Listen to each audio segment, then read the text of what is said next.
All right. So I think, right? So we're live already? Right.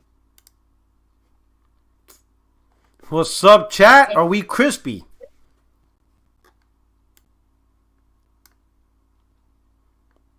We got Blandrew. Blandrew's more than happy. My man Blandrew's like, I'm so glad I'm done with Nintendo. Cause those systems are just too stressful for this shit. Blandrew's mad happy he went the Nintendo route.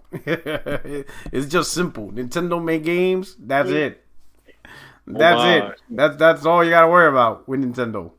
Their first party games. You ain't gotta worry about none of this mess. No graphics, no T-flops. It's just Nintendo makes a console. When do they make their games and when does it come out? That's it. Shout out to the chat. Oh man, we got Captain Crunch. We got Craig. He's in the house. Blandrew's up in here. .com's here. The Bat is up in here. Briar, what's up? You know, Master Shake was good. Captain Sidekick. Ghost in the Garage Gaming. You know, we crispy gaming night. AC. What's going on? You know, I appreciate everybody's coming in here. You know, everybody's joining through. We're gonna wait a few minutes to give people the opportunity to log on.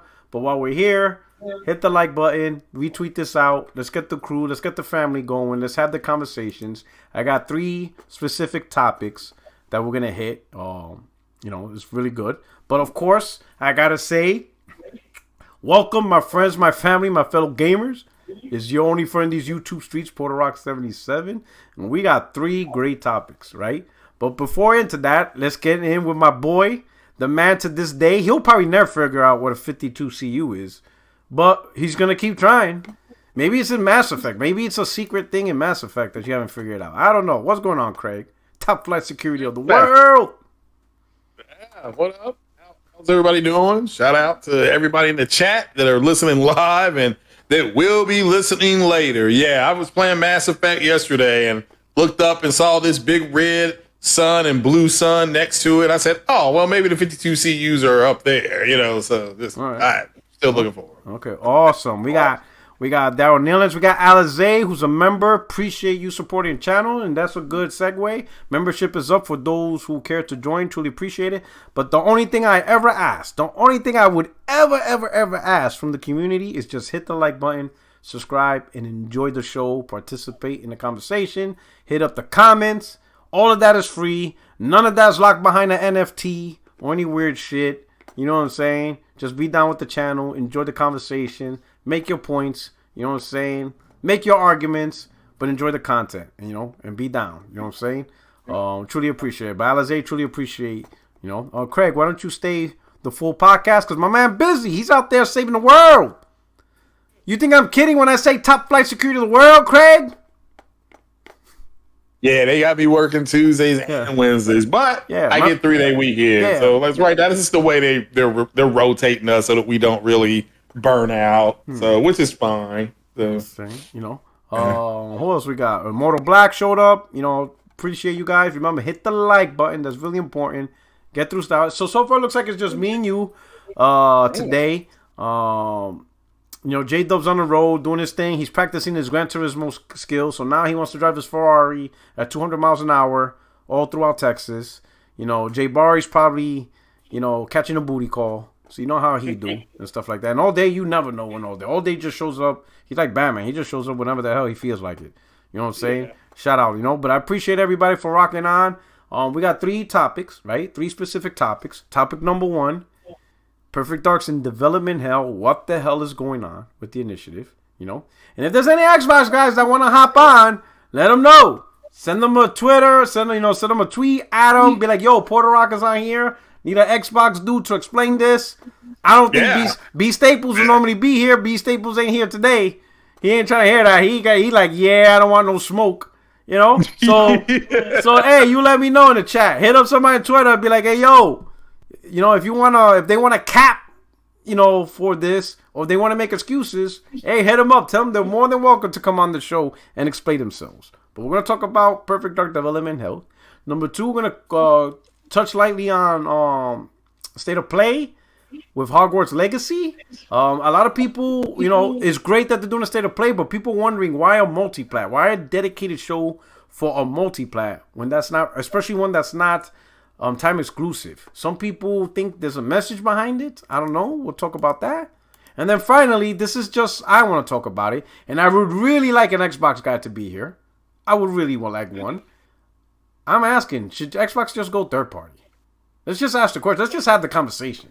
Let's just do it. Well, the answer to that is yes. Yeah. I think they're on their way to doing that. You know, I mean, like, just announce it this summer. Just do it.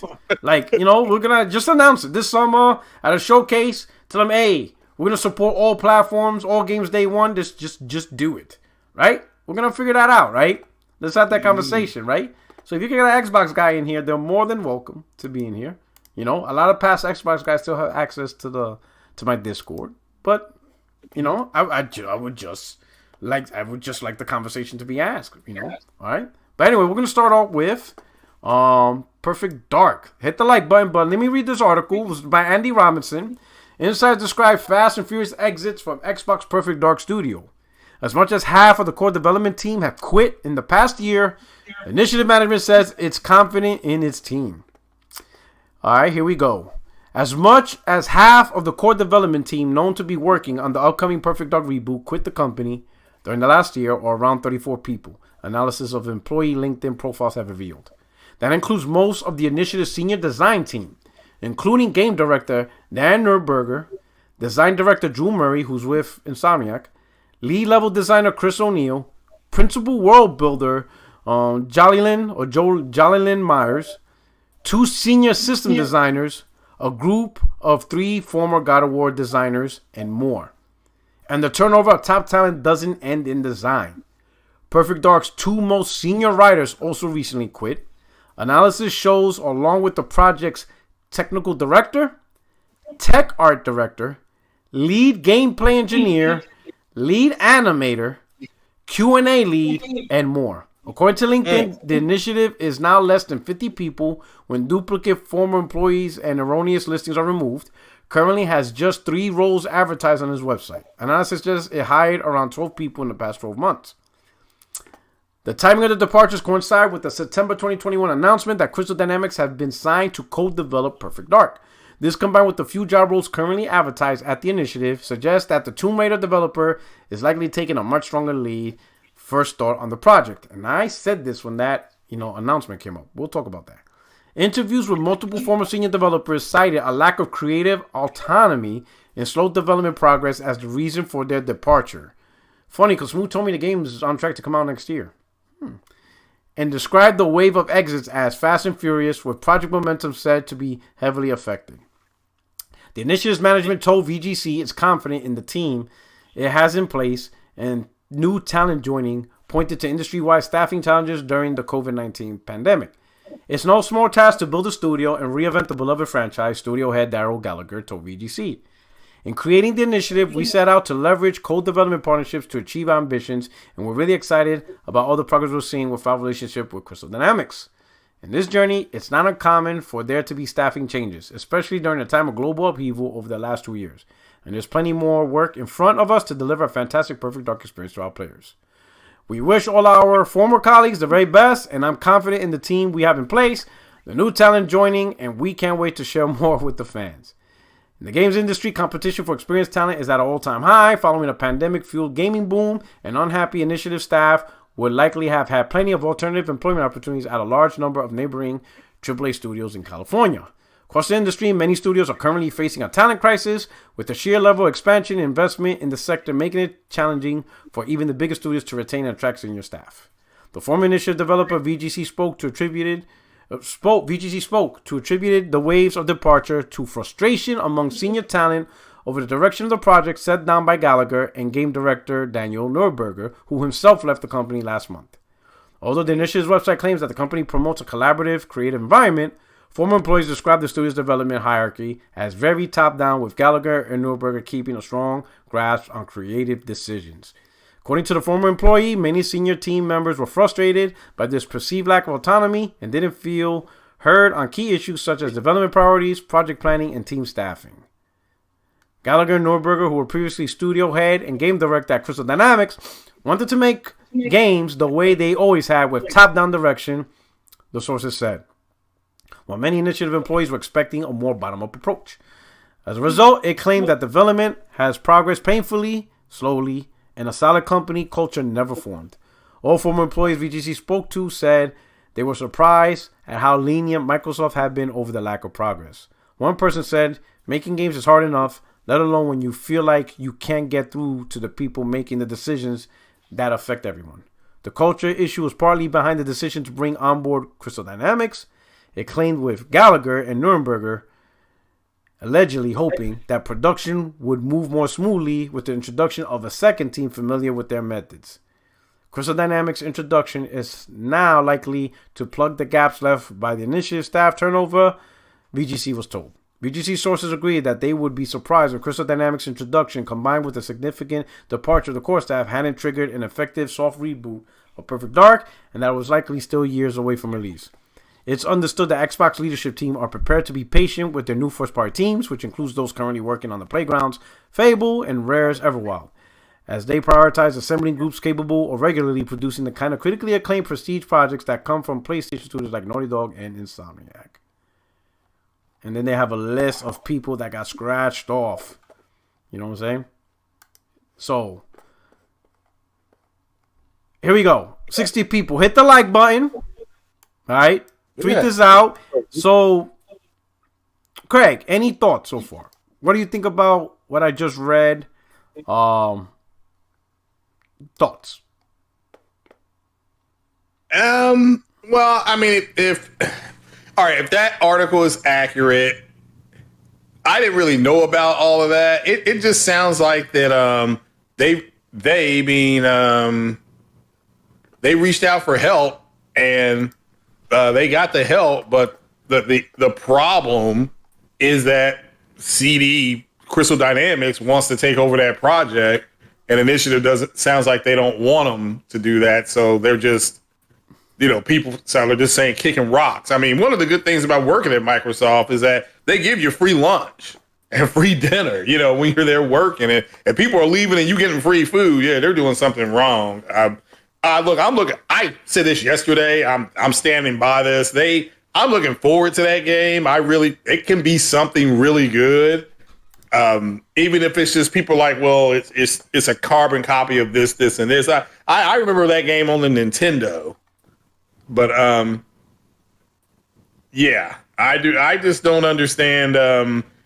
When somebody takes over the project, when you go to somebody else for help, I guess my first question is, why did they go to somebody else for help if that's supposed to be a quadruple A studio? And didn't Kid Smooth say that them starting the Initiative is the equivalent of them getting like Rockstar Games or something like that? I don't.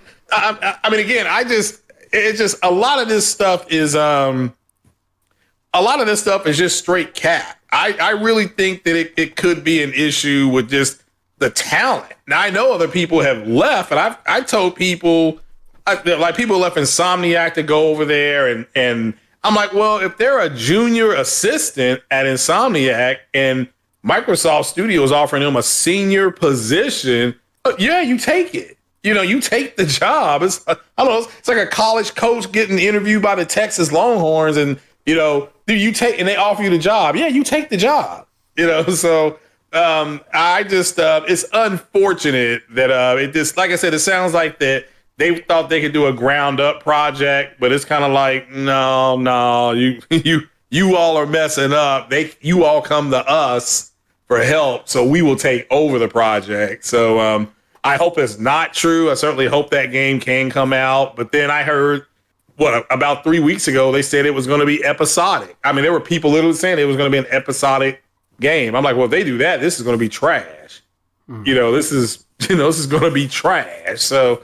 I certainly hope they get it together. It's disappointing. If this is true, then this is just disappointing. But hey, Starfield, right? That's what they're going to say. Well, they did leave because it's in the link. It's the LinkedIn. So this is all based on the people that work there, and they left, and they have their LinkedIn profile updated, so they're not working there no more. Yeah, that's what I'm saying. It's bad. Yeah. I don't know what's worse: the fact that people are following LinkedIn, or that they left without.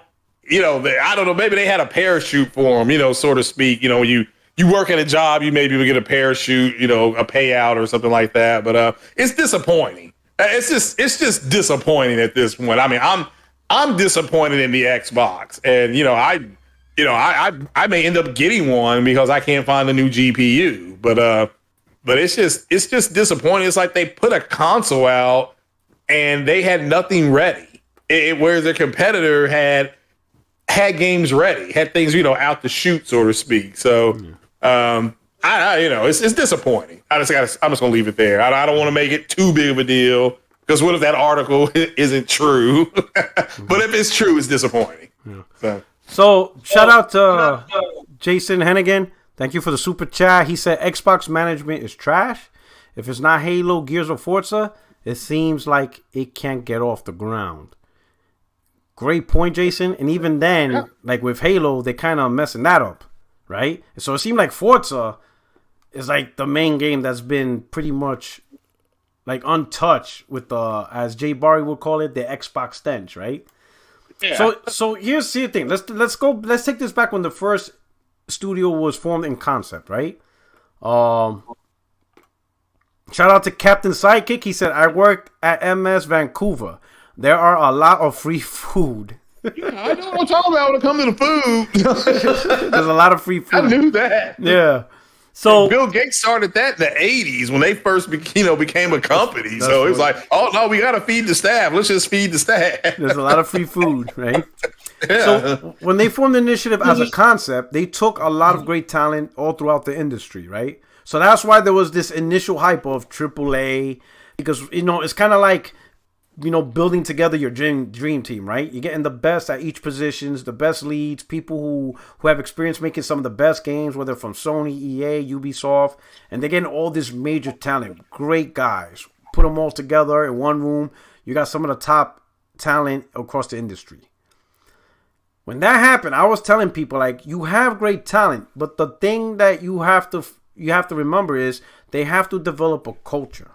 And a lot of these guys are set in their ways because they've been doing stuff for years, and they develop culture, mannerisms, and stuff like that from where they come from, right? So Microsoft has to figure out a way to get these superstar prima donnas, whatever you want to call them, to work together, and that's why, and I remember saying this because when Initiative first talked about it on this podcast, I used the Dream Team example. That's how I know I talked about this, right? Yeah, so let me you remember. So for those who are not sure or don't remember what I'm talking about, a long time ago when the initiative first formed up, I told people, you got a bunch of superstars, you have to make sure they kind of humble themselves, right? Sure. Because it's about the team, it's about the collaboration. When the Dream Team first formed back in 1992, right? I think it was 92, right? With Jordan, Pippen, all that, right? The head coach realized this is not going to work. He had to humble them. So what he did was, he, in a secret session, got the first, hey, yo, Jason, you're still welcome to get on the podcast. You have rights, so if you want to hop on, you can hop on, brother. Shout out to Jason. He sent no super chat. He goes, I appreciate you having me on the first and last time I was on the podcast. Yo, you can jump on right now. You should be able to have rights and just click right in. If you want to pop your shit, you can pop off your shit, Jason, right? Now, hit the like button. So now back to the Dream Team. So the head coach did this without nobody knowing because he did not want the media to know. Like, nobody knew this happened until, they did the ESPN 30 for 30 story of the Dream Team. So if you want to check it out, watch it. But in secret, he got the best college players in America, right? He had them sign NDAs, and this was before the internet, so this was 1992 anyway. So it's not like you're going, so this is, He had them sign NDAs, so he got the top talent in college, and he had them face the Dream Team. Except he purposely kept Jordan out. And the reason why he kept Jordan out, because he knew Jordan will not. He will find a way to win. He will, Jordan refuses to lose. So he didn't invite Daly, right? Yeah, it was Chuck Daly. So he didn't invite Jordan. Jordan was invited to this. It was everybody else though. I mean, shit, you got Bird, Magic, David Robinson. You had everybody. Yeah, Patrick Ewing. Karl Malone. You had all the top talent anyway. Like you still Scottie Pippen. My God, you still had pretty much. It should have been a slaughter. They lost by like 30 to the college team. Like they got their asses whooped by the college team. And Chuck Daly knew this was going to happen. They didn't move the ball. They didn't dribble. A lot of them tried to do everything by themselves. It was just no team ball because each one was the superstar. So as soon as the ball was inbounded, the point guards wasn't facilitating. Olajuwon was in there. Nobody was doing their role like they would normally do on a regular team. Everybody just tried to be superstar. Everybody was trying to rely on the other guy for defense. It was just bad. And the college team just played what they do in college. Move the ball around. It's just basic principles of basketball. Completely got slaughtered, right? And then also they played using, the Olympic rules. So, so it's not like 3-point threes. It's, 2 points or threes. So college players were just throwing it up, whatever. It was just embarrassing, right? And the dream team is like, what the hell just happened? Like they didn't understand. And the coaches like, you guys are acting like prima donnas. He goes, it's a court full of superstars and everybody wants to be the number one player. He goes, you can't. You have to do the fundamentals. So that woke them up. They started doing their reps. They're going to practice. They humbled themselves, and then in the end, you saw what happened. They just slaughtered the entire thing. I say that to say this: initiatives had that same issue, right? You got a league of just you got a team of just superstars, right? And you put them together, and there was probably nobody there to humble them. There was nobody there to like, hey, let's try to mesh. Let's try to work together to get an identity. They didn't try to work an identity first. They probably went straight to development. This is the game, Perfect Dark. And because everybody has some type of credential and whatever. Hey, we should try this. Nah, we got to do this. Nah, we got to do this. Blah, blah, blah, blah, blah, blah. And they're all trying to pitch in and not create a unique identity, a cultural identity. So the head guys is like, man, screw this shit. I'm going to go after the people I know, which is Crystal Dynamics. So then he brought in Crystal Dynamics in. When that decision was made, I tweeted, this is not good. And everybody was calling me a fanboy. Oh, man, these guys made Tomb Raider. This spells great for the game. I'm like, you don't understand. The head guy just brought in a team that has chemistry. Crystal Dynamics knows what they're doing as a team. They have a culture. And now they're in the same room with a team that's not as a culture, right? So you got this team that's open-handed, and you got in another team that's a closed fist. They're going to beat that team down like that. Because these teams cannot fight back because they're still arguing with each other, while this team's like, yeah, good. Boom! Crystal Dynamics is knocking them out the blocks. So now you're an initiative. It's supposed to be about you and your guys, but Crystal Dynamics is up in here barking orders. And as a team, it's overwhelming your team because you're the only one saying, hey, maybe we should do this. And nobody has your back. While Crystal Dynamics said, nah, we're doing this. And the whole Crystal Dynamics team is like, yep, we agree with him. We'll all agree with this. So after a while, you're going to be like, man, fuck this. I'm done. I'm out. I'm not going to stay in this environment. No one's listening to me. Obviously, Crystal Dynamics is the lead for these guys. So why am I here for? Hell, I was part of the team that made God of War. Man, get out of here. I'm out. I'm not doing this. This is, you keep it. Enjoy Crystal Dynamics. And that's what's happening. That's exactly what is happening. These guys are leaving because they couldn't form their own identity. Crystal Dynamics comes in. And it was funny when this decision was made. People say, oh, no, they're just out of help. I'm like, this is Crystal Dynamics. We're not talking developers built to be, the help. Do a little work here and there. You're talking about a main development studio. They got the time. They've released more AAA games than the initiative, as a team. They have more experience as a team, and they're more likely unified as one team. And they're ready to go in there as one team. So when that whole team says, no, we should do this as a team, versus one or two guys in an initiative, like, no, we should do this. But the rest of the initiative is like, yeah, we don't like that. Crystal Dynamics is going to win every time. And after a while, you'll be like, man, every decision is Crystal Dynamics. Is this even our game anymore? Are we the help? Get out of here. So they leave. A lot of these guys that left, they don't have jobs now. They quit and now looking for jobs. I should tell you how bad it is. It's not like they already had a job in line and they did their part and be like, yep, guys, well, I did my part. Now I'm going to start working back with, Insomniac or with Ubisoft. No, they're like, I'm done. I'm collecting unemployment. And right now they're coming on an unemployment check. You know what I'm saying? Yeah, I'm going to get on the draw. You know what I'm saying? The Ruham. Yo, thank you for the super chat. Said, what's good, P-Rock? What's good with you, my brother? Hope you're enjoying the show. My man, McCully, he said, I feel like Microsoft is way too hands-off. They need to have a happy medium like Sony does. I feel like they are missing the structure they need. And that's a great point because here's the thing. Microsoft's proper publisher, the proper publisher of Microsoft Studio, because now Microsoft technically has two publishers. They have Microsoft Publishing and Bethesda Publishing. So we're going to exclude Bethesda Publishing. Microsoft was smart keeping them. Microsoft has their own publishing, right? And soon, eventually, if the sale goes through, they'll have Activision as a publisher, right? But Microsoft Publishing, they don't have the expertise. I don't think they don't know what to do. They don't have the experience. The head guy's Matt Booty. What experience he has? I don't think Microsoft Publishing even knows what to do anymore other than just cutting deals for Game Pass. But other than trying to nurture studios, put studios straight, make sure they have a clear goal, clear guidance, clear pathway to build these great studios and get nurtured. I don't think Microsoft Publishing has that. I don't think Matt Booty's that leader to do that. And I don't think even Phil Spencer is that guy to do that. I think they're in limbo. I think they're just relying on all these senior developers to figure it out. And that these guys, there's a picture of Phil Spencer playing Perfect Dark. And he's smiling. He's like, man, this is coming out great. What's coming out great? What game did he play? Yeah, I don't disagree. It's disappointing.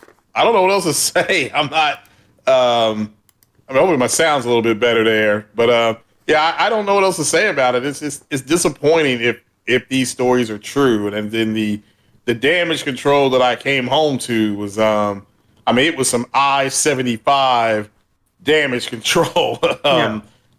So it's. I've said this multiple times. It's disappointing. I mean, no matter how you look at it, it is disappointing because we all want to play the games. But yeah, it's just one more thing that you're just looking at Microsoft and you're just like, can't y'all do anything right over there? Either they're going to get it all right and it's all going to come right down the path and it's going to be real smooth and all that kind of stuff.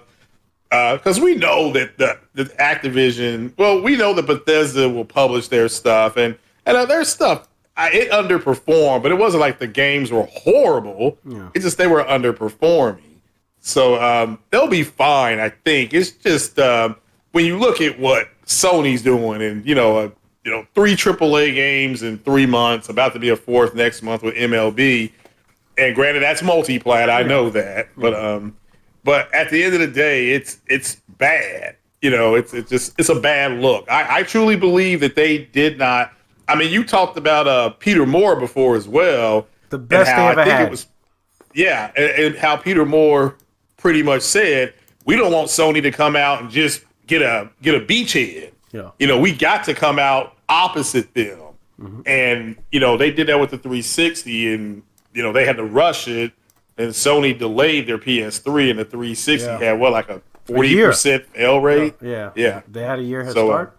But Peter Moore was probably the best head of Xbox to this day. I agree. To this day, by far. He knew exactly what to do. He knew the content to get. He knew the marketing deals to go after. That's why a lot of Xbox fans are Xbox fans. It wasn't because of the OG Xbox. It only sold like 22, 23 million. Majority of people did not own the OG Xbox. It was the Xbox 360 that created the actual Xbox community and this huge community of people who are Xbox gamers. It was the first console for the majority of Xbox gamers. And Peter Moore was the one that created that environment. The man was brilliant through and through in every way. From his first party output to third party deals and exclusives. He knew it all. He knew how to do it, right? So, and Xbox, Microsoft never found another leader to that caliber again. I know a lot of people giving Phil Spencer credit to a lot of stuff. I think Phil Spencer is just a nice guy. Yeah. And I think that's what it is, I think he's a very nice, approachable guy, but he definitely didn't put Xbox on the map. He just didn't. He's just a nice guy, put on services, save some money, but he definitely didn't put Xbox back on the map of making top tier games like Peter Moore did. Peter Moore was on a whole different level. Again, Peter Moore just was amazing with the brand, right? He signed that deal with Tom Clancy. That's why all those Tom Clancy games were coming out That's true. on Xbox. I mean, he signed a specific deal with that guy to start converting his books into games. He was able to get exclusive. Eventually ended up being timed exclusives. But when it first announced, everybody thought it was exclusive to Xbox. But the 2 DLC for Grand Theft Auto 4. Yeah, great point. That was associated to PlayStation. Now this guy comes out of nowhere, not only saying, hey, Grand Theft Auto is day one on 360, but you're going to get 2 exclusive downloadable content to continue the story. Yeah. So everybody was like, wait a minute. Yeah. This is a PlayStation he dropped game. $40 million. $40 million he dropped on Rockstar to do that. And people were like, wait a minute, I'm going to get this on Xbox, because why would I play it on PlayStation if it's Xbox going to get the extra content? That's Peter Moore. You know what I'm saying? Yeah. You know? Yeah, Peter Moore to me is when he said you can't let Sony go unchallenged. That's what I think Microsoft did. They put a console out there. I mean, you got people talking about letters. Like, shout out to the Ash and Lucas. Like, these guys learn a new language, VRS, VRR, all this kind of stuff. And they're not talking about the games that are coming out. So, because they don't have them. So, it's that's just what I see personally. And, it's unfortunate that these guys are mad at Microsoft and they're just taking it out. I mean, like the video you just put up, the lack of critical thinking, the low testosterone, whatever you want to call this going on over there. It's just unfortunate. It's a bad situation. I mean, again, let me make this clear. If I can't find a new GPU by my birthday, I will probably end up with an Xbox. But that's because I can't find a GPU. Yeah. But again, it is what it is. So finish this point, I will say this. The one thing that people should really be looking at, because I understand the concern is perfect dark. But there's a bigger picture. And the bigger picture is the studio itself. If the studio continues to make Perfect Dark, what happens when they finally release Perfect Dark? Is Microsoft going to keep the initiative? Especially when majority of the development was done by Crystal Dynamics. A lot of people talking about, Microsoft should buy Crystal Dynamics. They fall under Square Enix. And Square Enix is one of their 2 Western-style developers that have experience on making Western-style games. Square Enix is not going to give them up. Just because Microsoft can't, fix themselves or, they don't know the difference between shampoo and Shinola. They just don't know. So that's not Square Enix's problem. Sure, with relationships, they probably allowed it, whatever, but I'm pretty sure Crystal Dynamics has plans. Square Enix has plans with Crystal Dynamics to make more Western-style developed games. They only have 2. Or at least I think they have at least 2, right? They're not just going to give them to Microsoft just to fix Microsoft. That's not Square Enix's problem, right? That's not Square's problem. So the real thing is the initiative going to be a long-term studio? Or is this it? Like, hey, just fix Perfect Dark, get it out the gate, and shut this down. Because this is not working. The initiative is just not working. Especially if Microsoft goes through purchasing Activision. They're going to get a whole bunch of developers anyway. Bethesda gave them a whole developers anyway. They got a whole bunch, right? So they shut down an initiative. It's not going to be that big of a deal when they got so many other developers they purchased, right? And who knows how many more they'll purchase, right? So we'll leave it at that. It's more than just Perfect Dark. Does Initiative have a long-lasting relationship to just stick around? I doubt it. I doubt it very much. I can see it Breaking Bad. I think this is it. I think they're just going to keep them just to finish, and then after that, they're gone. And they'll probably give Perfect Dark franchise to somebody else because they'll have plenty of other developers. Especially if they buy Activision, there's plenty. Yeah. Hell, there's plenty of developers within, ZeniMax that could take over Perfect Dark. They'll have plenty of developers within Activision Blizzard that could take over Perfect Dark. And those already cultured developers that have an identity and a culture and just they click. Right? Yeah. So let's move on to the next one. This is a good super chat for the segue. My man Dover. I will not say your first name, Mr. Dover. Okay? Mr. Dover. Is Harry Potter exclusive to PlayStation? No, it is not. No. But that is a good segue because Sony, I think this Thursday, when we just had a State of Play, but now Sony's doing another State of Play specifically focusing on Hogwarts Legacy.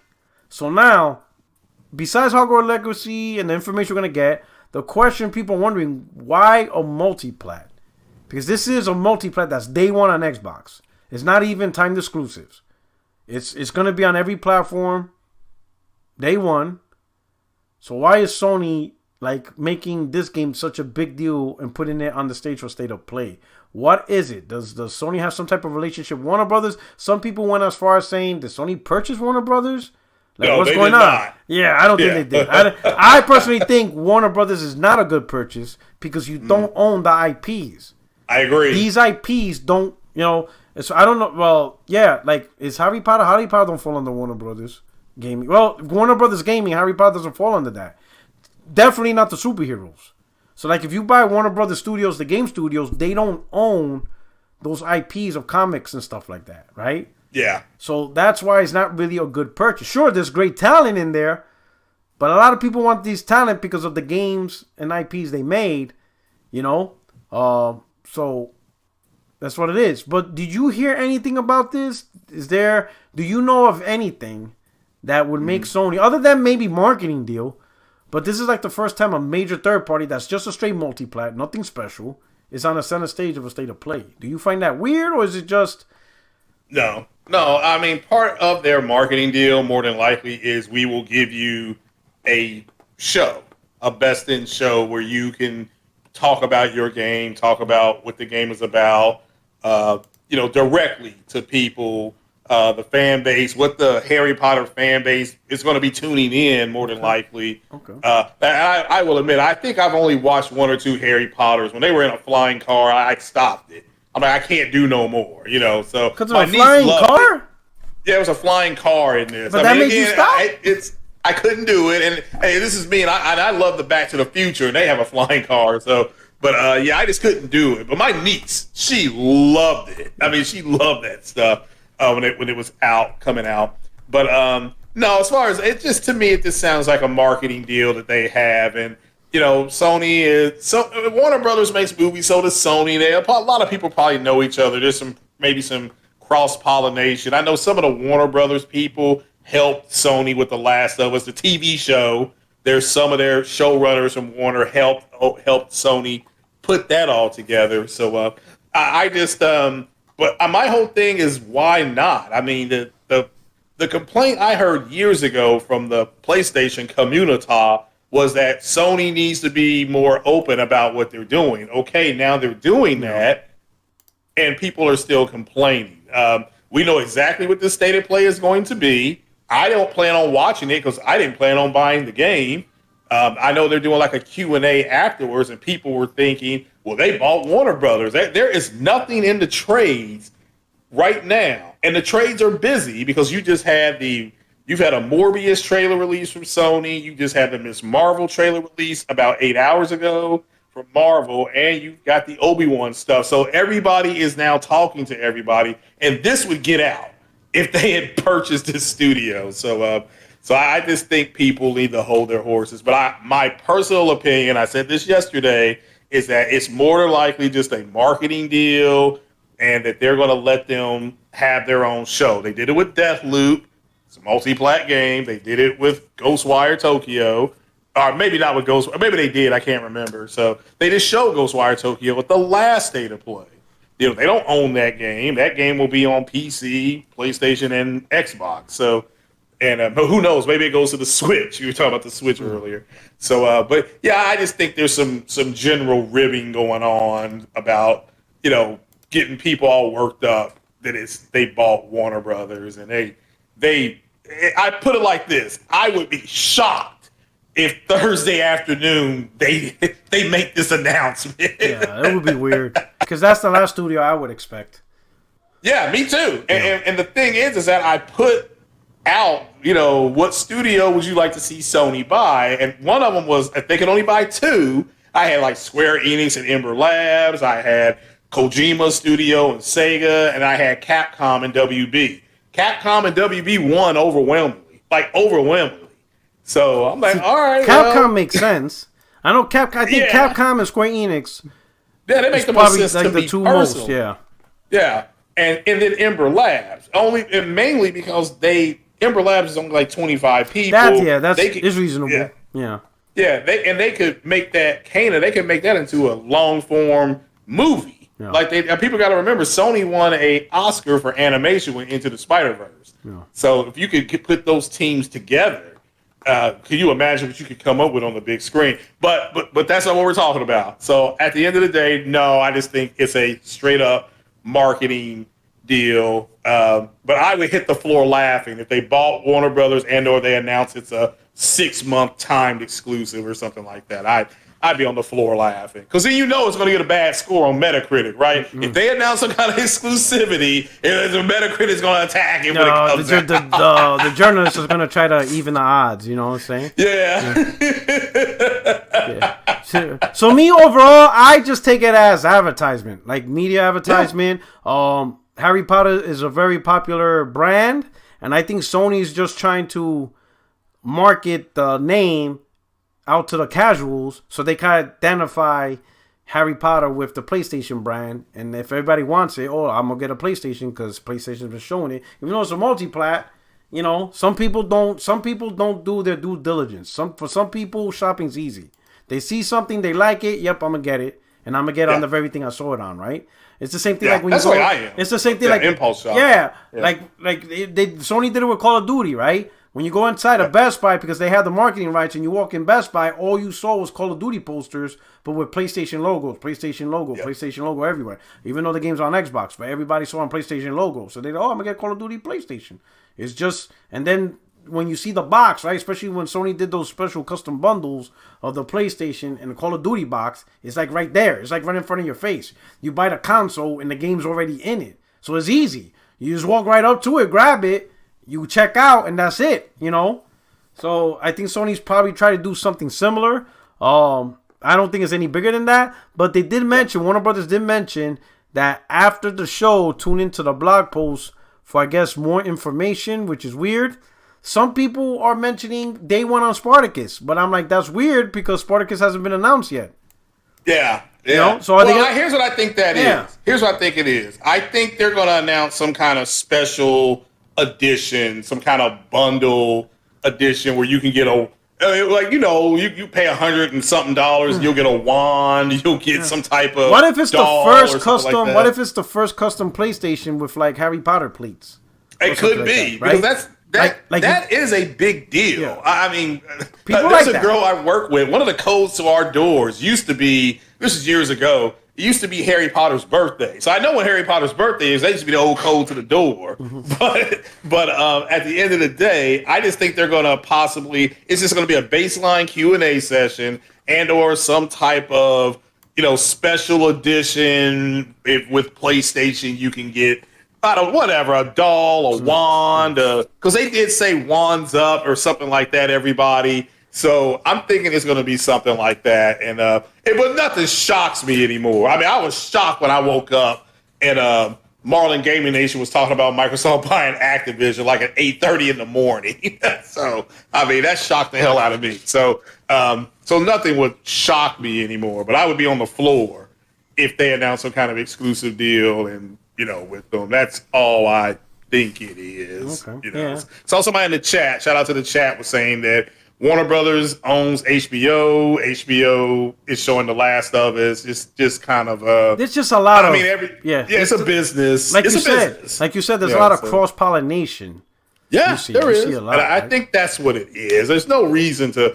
I mean, Warner Brothers has a $1 billion possible Batman movie about the still in the theaters, tracking to do $1 billion. Sony Spider-Man movie did $1.8 billion. And it's now hitting pay-per-view. Yeah, it's unbelievable. It's now hitting premium pay-per-view. It is. So everybody's happy. It's crazy. Yeah. So it's a good thing for everybody. All right. It's good for everybody. Okay, so we'll move on to the next one. We got over 200 people. Hit the like button. Because now, hey, I hope you can stick around really longer, right? Because this is the big question. This is a Super Bowl question. Yeah, I can go a little longer. Yeah, because this is a good one, right? We're on our final topic. Hit the like button, right? Because this is the question, right? So this is just a conversation, all right? So the big conversation is this, right? And I just want to ask, given all the things we've seen from Microsoft, the issues they go through, whatever. And of course we have media trying to protect Xbox, stuff like that. But in reality, we see the true light, right? Let me paint this example. We'll use 2021, right? 2021 was possibly, according to media, according to influencers, according to Twitter, Xbox fans, Xbox fanboys, just everybody who's pro Xbox, 2020 was the year of Xbox. Best year for Xbox. Metacritic Publisher of the Year. Highest rated Metacritic average of any publisher, right? 25 million Game Pass subscribers. Top games that was launched during 2021, especially games like Halo with 20 million players the first month. Forza Horizon 5 with like 15 million playing it, right?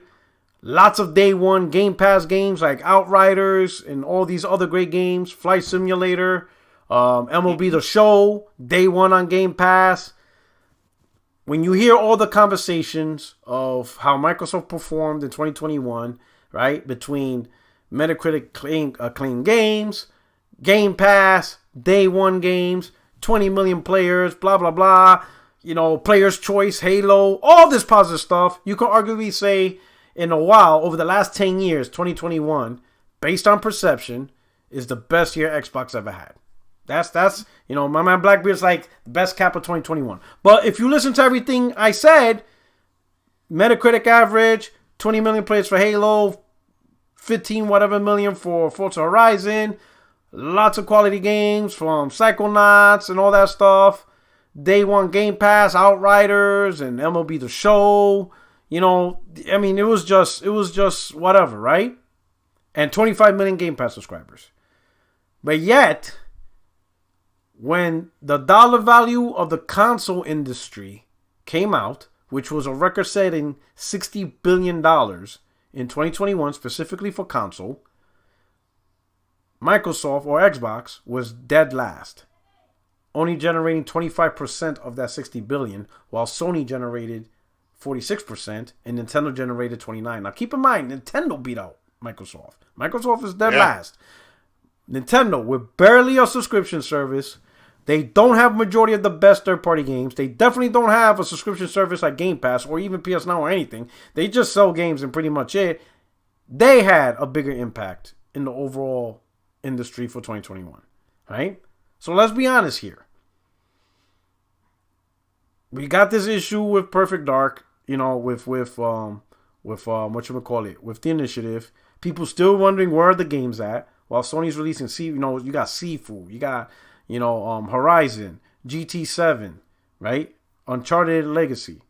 A lot of great content coming out. And people wondering like what the hell? Microsoft publishes or whatever releases Crossfire and Game Pass. And everybody's like, what the hell's going on here, right? Is it safe to say, should we start having a conversation of and ask the question that, hey, Microsoft, just go third party. Let's all be honest. And here's the reason why. What is, besides Game Pass and and having to save, you no longer have to pay $60 for games, for a low monthly fee a month. You get access to a lot of games, right? But what is the biggest excitement Microsoft have generated so far this gen? What is like the main thing that people keep talking about for Microsoft? And that thing is pretty much the major acquisitions they've done. Yeah. It's the purchase of Bethesda and the potential purchase of Activision. That's the big so what. That's why everybody's talking about. It's not really the organic growth or the things Microsoft that organically resides in Microsoft. It's the stuff they bought. And the stuff they bought were third-party games and third-party platform providers, whatever. So what everybody's really excited about is just what they bought and they won on Game Pass. If Microsoft goes full third-party, most of these Xbox guys wouldn't care. Sure, the first couple of days they're going to cry, oh, Microsoft, you betrayed me. I sacrificed my firstborn. All this weird shit, right? But at the end of the day, what they really care about is playing as much games as they can in Game Pass. So that way they don't have to pay the full $60 or even $70 for these games no more. So even if Microsoft supported Nintendo and PlayStation, day one, these Xbox gamers wouldn't care. You understand what I'm saying? Like how many of these Xbox gamers, they tell you, oh yeah, I own a PS5 or I own a PlayStation. Even last gen, they tell you, oh yeah, I own a PlayStation. I own a PlayStation for exclusives and I play on Xbox for the multiplats. They don't say I play on Xbox for the multiplats and exclusives. Because they don't really play the exclusives. The exclusives ain't that good. They got PlayStation for the exclusives, and then when they go back to Xbox, they're playing multiplats. But here's the thing. The PlayStation plays those same multiplats too. So you got two platforms that could play multiplats? I mean, to each their own. That's what you want to do. That's what you want to do. But the thing is, right? These people who play on Xbox, they're going to stay on Xbox. And the primary reason now more than ever ain't really because of first-party games. It's because of the games that could potentially go on Game Pass. That's the excitement behind buying Bethesda. Because a lot of these guys who were happy about the Bethesda purchase hardly played any Bethesda games. That's just the reality. You know, same thing with with Activision now. A lot of these guys don't even play Call of Duty anymore. But now they're going to play Call of Duty because it's going to be day one on Game Pass. So as long as they got Game Pass, they're all happy. But the advantage of Microsoft going third party is they no longer held to the standard for first party. No one's going to bother them. No one's going to have the expertise. It's like EA and Ubisoft. Do people compare EA and Ubisoft to Sony? No, not really. Yeah. Rarely. You know, when people look at EA and Ubisoft, Capcom, Square Enix, anybody, they only look at those companies on a game-by-game basis. One game sucks, okay, this game is trash. Another game they release good, okay, this game is good. Another game release sucks, oh, that game sucks. It's a game-by-game decision with these third parties. They don't say they released this game, oh my god, Capcom as a whole is trash. No, that game is trash. And then the third party releases another game, oh, that game's amazing. Okay, this game, perfect example, Square Enix. Avengers came out. Everybody's pissed off at Avengers. Hated gas game, we want the single player, this game sucks, blah, blah, blah, blah, blah, blah. Square Enix releases Guardian of the Galaxy. Oh man, this game is really good. Oh, it's my personal game of the year. Yeah. Right? Both published by Square Enix. But Square Enix didn't get demolished because Marvel Avengers didn't come out too well. They didn't get demolished. It was just that specific game. Right? Then you cut over, they release Guardians of the Galaxies. Everybody's happy. Some people are like, man, this is better than I thought. You gotta play this. Same publisher. You see what I'm saying? So third-party publishers don't get chastised like first-party publisher does. First-party publisher gets chastised when they release a bad game. You know what I'm saying? Because they expect to compete with the other first-party providers, right? So when Microsoft releases a bad game, Microsoft as a whole gets chastised because they're competing with Sony and Nintendo. While EA releases a bad game, they're not really being compared to anybody. Like, we don't even compare third-party to the rest of the third-party. It's just... You know, what do you? Let me read these super chats, and I want to get your thought on this, right? Let me make sure I got everybody through. Okay, my man Jason, he says the China buffet has a couple of good things, but most of it is trash. That is true. I eat at China buffet too. I know exactly what you're at. I'd rather go to an actual Chinese restaurant where I have to order the individual meal. Yeah, the China buffets is like, that ain't it, Chief.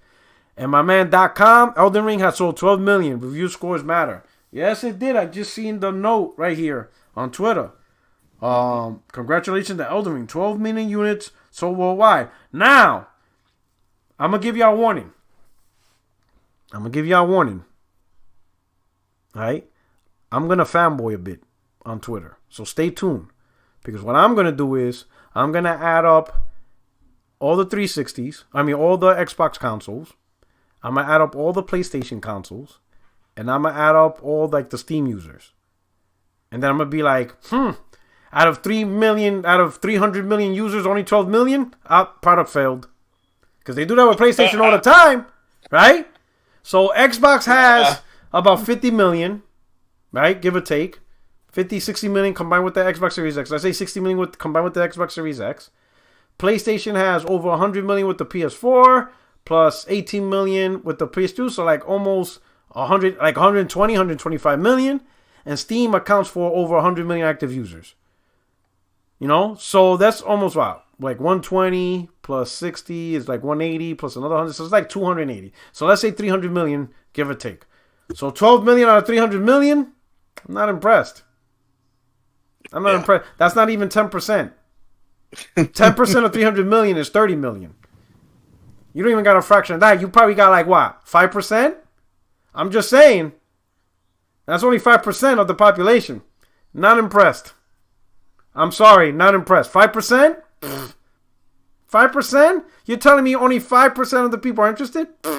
Nah, not impressed. They do that at PlayStation, do they not? Well, that is true. They do that at PlayStation all the time. You mean to tell me only 15 million out of 100 million? Don't matter. Well, I'm sorry. 12 million out of 300 million. So I'm just giving a warning. For the official record, 12 million is outstanding. Congratulations, Elden Ring.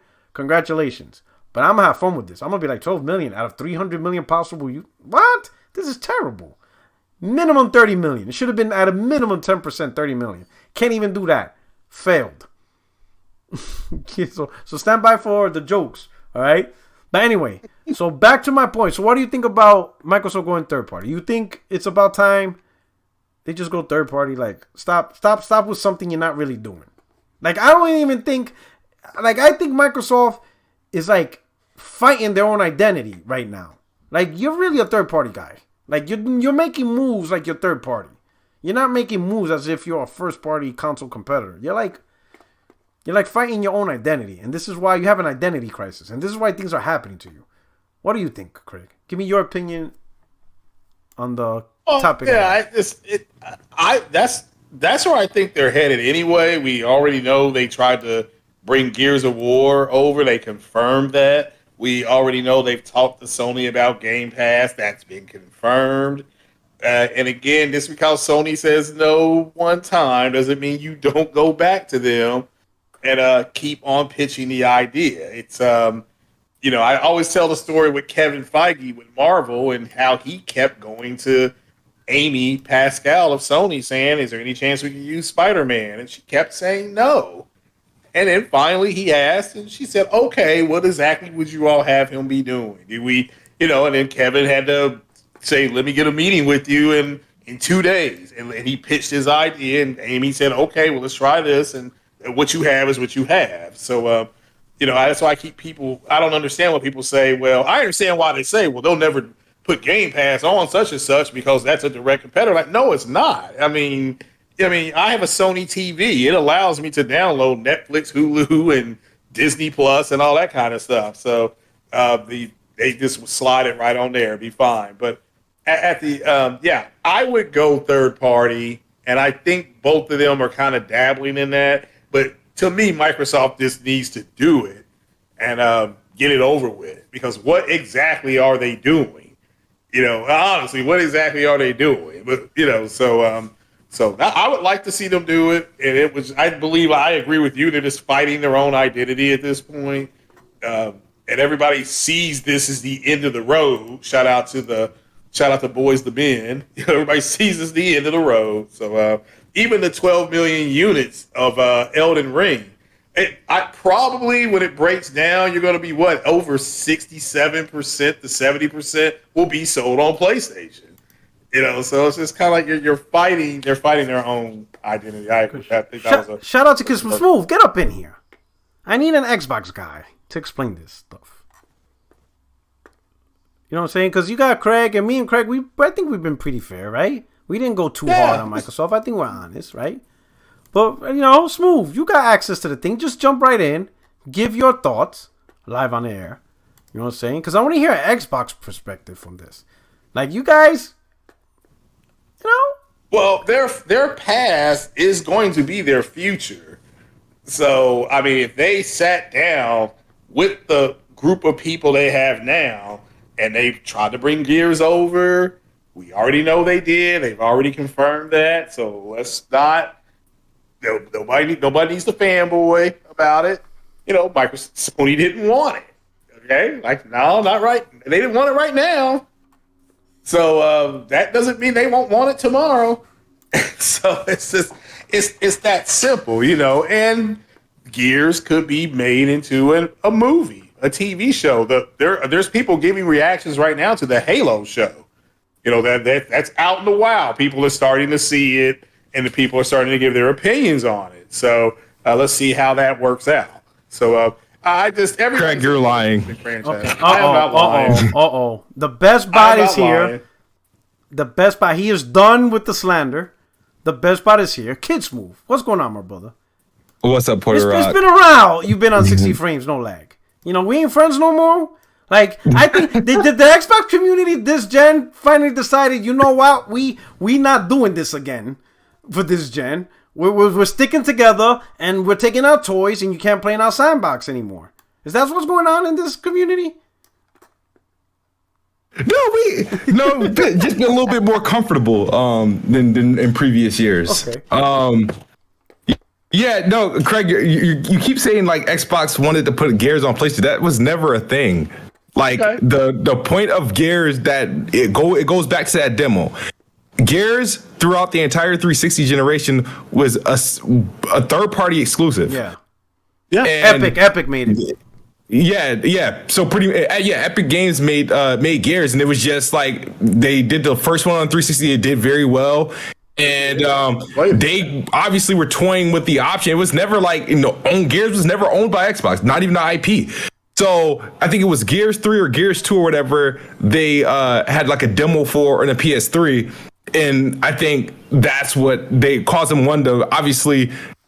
To do something with the exclusivity deal, and then a year or two later, I think they bought the Gears IP in 2013 or 2014. They bought out the IP. That's why it didn't. So they built the demo. Epic built the demo. Epic, and they shopped it. Yeah, they had it running on PlayStation. Okay, they shopped it, and then Microsoft saw that, and they bought the IP. That's the. Is that the correct? I'm just making sure I got the events right. No, because the thing is that you said is as if they presented PlayStation with the idea of Gears being on it, and that was never a thing. Well, you know what I mean? Epic built the demo and presented it. Well, Epic built the game. It was Epic's game back then. So if Gears ended up I understand what you're saying. What you're saying. It wasn't Microsoft. Microsoft did not have complete ownership. Therefore, Epic built a demo. It was. I understand what you're saying. It was. So again, this was Peter Moore once again. He saw Gears and he knew he had to make it exclusive for Xbox. He knew it. He saw it. Okay. In fact, he was so supportive of Gears that Cliff Brzezinski told the story that it was because of him. Well, I think it was Phil Spencer. I mean, not Phil Spencer. It was Peter Moore who told the story that because of Cliff Brzezinski, he had to spend another $1 billion to upgrade because the Xbox console, the 360 was only going to come out with 256, megabytes. That one too. 256 megabytes, right? And he's like, Cliff Brzezinski had Gears running, and he's like, hey, brother, look out, he's like, look how this shit looks. He's like, you need to give me more RAM. And Peter Moore's like, all right, fine. Bumped it up to 512, all because of Cliff Brzezinski, which ended up better. He also wanted that game to be exclusive. Yeah. That was part of the kind of a handshake I don't deal. think it's handshake. I don't think that was part of it. I think the deal was already done by that point. But Cliff Brzezinski, Cliffy B was not happy with the results simply because of RAM. Because of the RAM. He drove, because I remember you were talking about it, like he drove up there. Yeah, he drove and showed him, like he grabbed the box and went straight to his office and showed it to him. He's like, what is this? So Peter Moore's like, all right, an instant $1 billion got signed off just to add 256 megs of RAM. But it ended up working beautifully for 360. So it was a smart move. For them, but to be honest, I was surprised it was actually going to launch with 256, and that's it. That would have been bad. That would not have been good if that was the case, right? Back then we wouldn't have known like any better because at that time it was still bigger than what we were used to. But PlayStation already planned 512. They did it stupid, but there's still 512. Yeah. So that would have been weird, but it was the best move for Xbox, and you saw it worked out beautifully. Yeah, and was it Rockstar? Grand Theft Auto 4 is the reason why the 360 they stopped doing removable hard drives. Yeah. So it was a lot of good things, right? But hey, Smooth. So let me ask you this: let's go back to Perfect Dark because we had a fun conversation on Twitter. Right? Oh yeah. And you told me this game's ready for next year. I want to know who's your source because we need to listen. I'm gonna help you. We'll fly to Jersey and we will jump him. I will help you beat this dude down. Whoever gave you that advice, we need to jump this dude. We need to find him and whoop his ass because he's giving you bad ouch. that was just bad fucking timing. So what you did was, you know what? I'm gonna roll the dice and kill Porter. Yo, Porter, that game's coming out. Throw the dice. And he won't remember a year from now anyway, so it don't matter. The very next day, Smooth's like, what are the odds of this news coming out? So you were rolling the dice just to see, because it's 50-50, right? Yeah. Sometimes it's a game of chance. Yeah, so like, all right, so I was brutally, I was confident in the game, the Crystal Dynamics hire, like, you know what I mean? I didn't think any of the moves were that serious, and then when that report came out, I was like, all right, the Crystal Dynamics hire makes sense because of shit like this. But like, no, so when that stuff was coming out, and I'm like, yeah, nah, this happens all the time. Like, yeah, y'all overreacting. Like, the game's gonna come out. You know, we're probably gonna see it this year, and see it and play it next year, all that stuff. Yeah. And for less than 24 hours, because I'm pretty sure it was PM. You're playing a game of CeeLo. You're playing a game of CeeLo.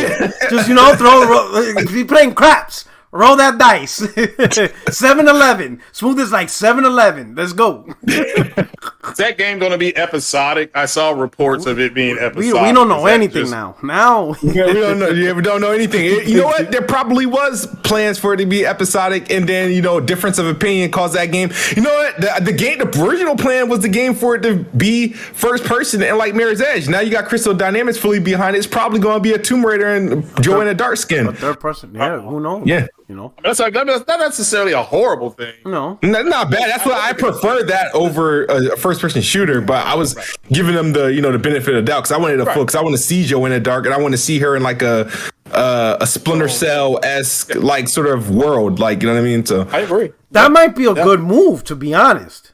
Like, you actually, that's like kind of like a rebooting the franchise. And it might be a good move to make it third person. That you actually see Joanna Dark, and they kind of, you know, because third person, you could do more stuff with third person than you could do with first person view, right? Because first person view is more about you could have Laura Croft join her on some kind of DLC or something. I mean, it's possible.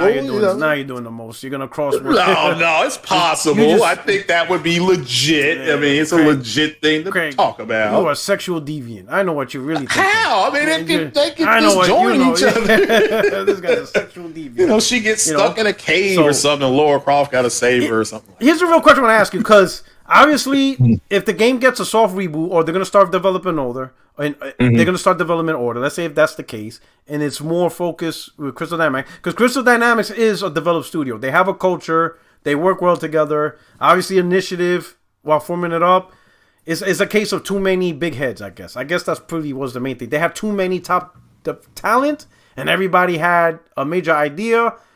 So let's say Crystal Dynamics takes it over. They release a good game, right?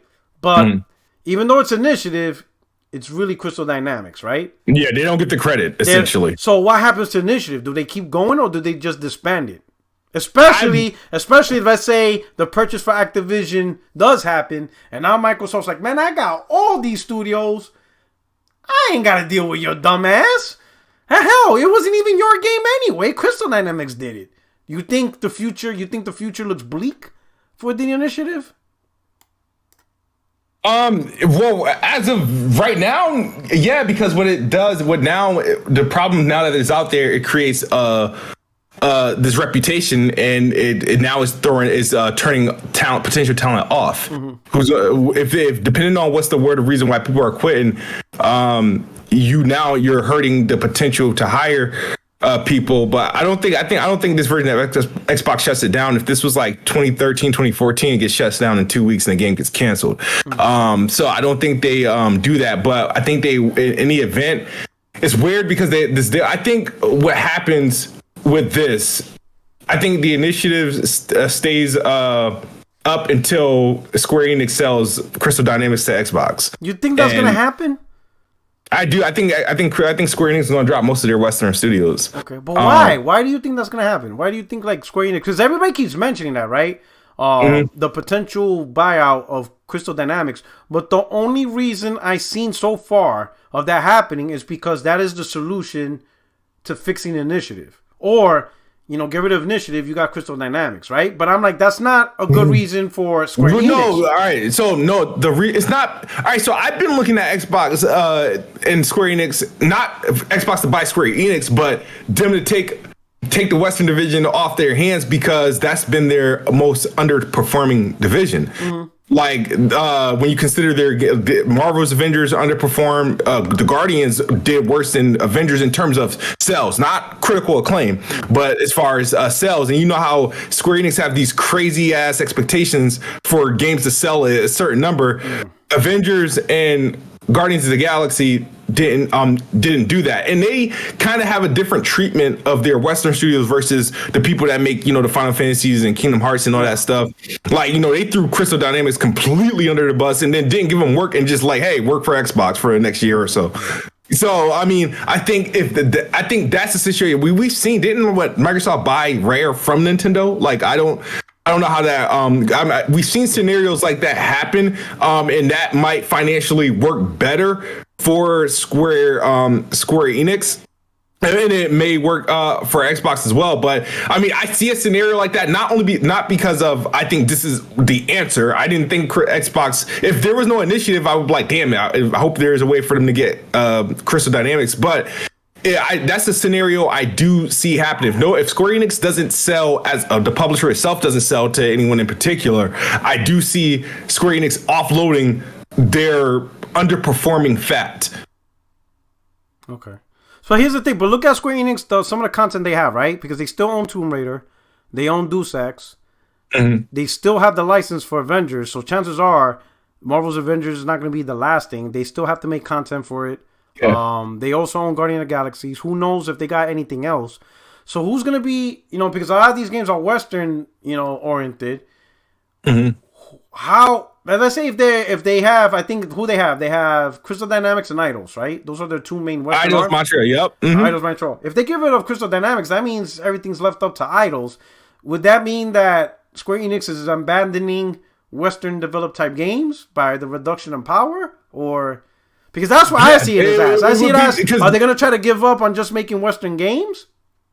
I just think they, I don't know, when I say I think they unload all their studios that are on the Western side. That includes the Idols and whoever that are on the Western side, because they're in comparison to their Eastern studios and their Eastern publishing is I guess is a night and day in terms of success. Yeah. So I see a situation where whether you sell them both or you sell them independently. But I do see a scenario like that where they sever ties with those studios. I mean, I don't think they should, because I think both are extremely talented. I think Square Enix have to adjust their projection on it, because I think. But here's the thing about Square Enix, right? And I think it's actually kind of I think is more fuckery than anything. It's not like that they are these studios are bad. I think what Square Enix does, and it's going to come out, is that they set up these crazy ass expectations and projections for their development team, so that when it comes to sales projections and hitting marks, they don't hit those. Square Enix still get paid, but their developers don't get their bonuses. So that's why when that report came out about what game, when it was Outriders, when it went to Game Pass, the developers was it didn't do what it was supposed to do. It did what it's supposed to do for Square Enix, because they had a publisher's deal for it, so they got the money for it. It's I don't like how they operate. So when you look at when I think Tomb Raider 1 year sold $7 million, it would consider underperformed. I'm like, really? And that was the 2013 game when it did that, and they said it underperformed, and I'm like, well, what are you expecting it to sell? 25 million? I mean, I know you aim for the sky, but I feel like they put their developers, at least for their Western developers, I feel like they put these crazy ass they set these milestones for them, and it's they're not going. I mean, it'd be nice for them to hit it, but the chances of them hitting it is slim. And then even though from our view, oh, this game's so well, from their view, it's oh, well, our numbers were here, and the next thing you know, they're not getting any special bonuses for sales, but Square Enix, they getting paid. Okay, oh, I see what you're saying. So they're setting up a scenario to where they don't have to give them bonuses and stuff like that. The expectation is so high that they're setting them up for failure, for not being realistic. Yes, I see what you're saying. Oh, that's interesting. I wonder how long they could keep that up without pissing off the studios, and then they decide, we're out of here. Fuck this shit. High expectations, because they're releasing on 3 platforms, maybe 4. So I mean, but here's the thing. A lot of people. Here's the thing. So because of PlayStation, right? Mm-hmm. I think a lot of people don't understand how hard it is to sell 20 million. It is not an easy feat. It's just not. There are how many multi-platform games that are out there across, PS4, Xbox One, now PS5, now Xbox Series X. Hell, let's go back to when games were on Xbox 360, PlayStation 3, PS4, Xbox One, and PC, right? 360 and PS3 both have 80 million. PS4 and Xbox One both had 20 million, 30 million, and PC, and games still didn't reach 10 million, right? It's not an easy feat. A lot of people think selling 20 million is easy in gaming. It's not. It's not easy at all, right? So when people be like, oh, PlayStation only sold 20 million across 100 million platform, oh, that's only 20% or 10%, that's not good. I'm like, bro, there are games that sold 5 million across everything. You know what I'm saying? Yeah. And that was considered a success, right? It's just not an easy feat, right? So even if you are a multi-platform everything, expecting anything over 10 million and you don't have a certified name or hit, that's just sometimes you just got to be realistic and just wait it out. It's better to set the bar low, set the budget right. And if it exceeds the sales, then you could be like, oh shit, this game is bigger than what we thought. Right? I guarantee PlayStation did not anticipate Spider-Man was going to sell 20 million. I guarantee they didn't. I guarantee they're probably thinking they didn't. They're dealing with Marvel. Marvel has those type of expectations. That's the thing. People got to remember. I mean, Kid Smooth's right. Avengers it horribly underperformed, and so did on every level. It underperformed. So, but Marvel Games, because Marvel Games is separate from Marvel Studios. They have their own president and everything. So, yes, when you make a deal with them, they do expect you, because that's what they expect with their own IP. But not 20 million. So, I don't think anyone. Maybe not 20 million. I don't disagree with that. Yeah, because most Spider-Man games, I think the highest before Sony took it over was like 5, and that's across 6 platforms to include the handheld. Yeah, it was like. Yeah. So when this thing sold over 10 million, I was like, holy shit, this is the first time that was happening. They sold 3 million out the gate, give or take. Give or take, maybe a little more, maybe a little less. But no, it's this thing overall. It's the expectation of the people that you're dealing with. What Kid Smooth's saying makes sense about them unloading their Western that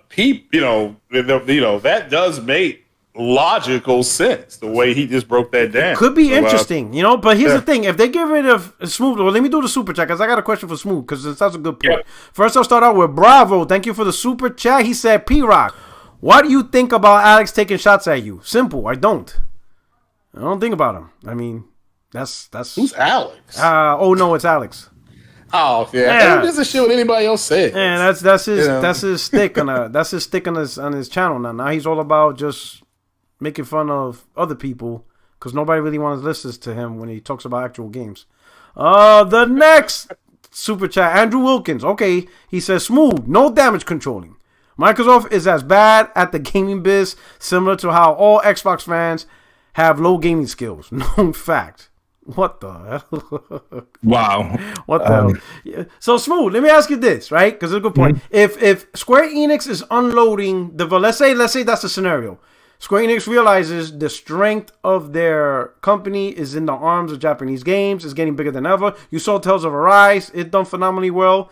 I think Japanese games is growing, in the Western world, obviously in Europe. So I think they're doing great. Let's say Square Enix realizes, you know what? Let's focus on our core identity, because that's what's really going to drive success. And they're going to unload their Western capabilities. What do they do with the IPs that are still Western in scope? Like, they got Deus Ex, which is theirs, and whatchamacallit, and Tomb Raider. That belongs to them, right? Yeah, I think you would say I would. I think anybody who would be willing to buy those teams from them, you buy those IPs with them. Okay, you would want to. I mean, I know Square developer technically owns the Square Enix owns the IP, so that I think that's how they can also get more money from the studios, because for the studios, because if you sell the studio raw, those studios are no more than Insomniac was. Well, inflation I don't know, but in theory, those studios are no more than what Insomniac is in terms of, like, if you don't get those, like, IPs, you get the IPs, now you can, like, okay, well, this is a nearly $1 billion purchase. Okay. At this point, yeah. I see. So they'll buy Crystal Dynamics and the Tomb Raider franchise all in one swoop. And now Xbox got the developer, the franchise, and whatever. Yeah. Okay, so it'll be interesting to see if that's what happens, because from my perspective, it just seemed like people were saying this because it makes sense for Microsoft and it will help Microsoft. But I'm thinking, but what about Square Enix's? Like, how do they feel? Like, are they trying to get rid of studios? Are they trying to get rid of their Western influences? Like, what's going on? Because they have to get something out of this too. It's not just simply, hey, Microsoft, you look like you're hurting. Yeah, you could just buy our studios to fix your problems. Never mind what we got going on. So here's my other question, right? Oh, we got Project Cloud. Uh-oh, his mic. Oh, Project Cloud. Oh, my bad. Yeah, he's in there. Uh-oh. Project, your mic is messed up. All right. So, yep. So, Kismu, so I want to ask you this. So, we'll go into the next. I'll ask you the next question. Wait. Hey, P-Rock, I got to hop off. But shout out to you and the panel in the chat. Yeah, I've got to bounce out and hit the pillow. All right, brother. Thank you so much, man. Thank you so much. Appreciate you. No problem. Shout out to you. Hit that like button, people. Right. Sub to all the guys that are here on the panel. Y'all have a good, blessed evening. Peace out. Okay.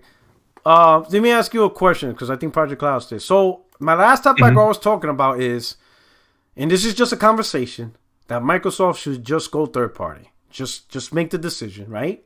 And my argument is a lot of and see if you agree, because from you're pretty much in the fight. Like, what I mean by in the fight, Xbox is your platform. It is your home. That is where you like to enjoy your gaming entertainment. Everything else is just because it may have a game or two or something, right? But your primary home is Xbox. That's where you enjoy your games. That's where you want to play it. But if Microsoft made the decision to go full third party, right?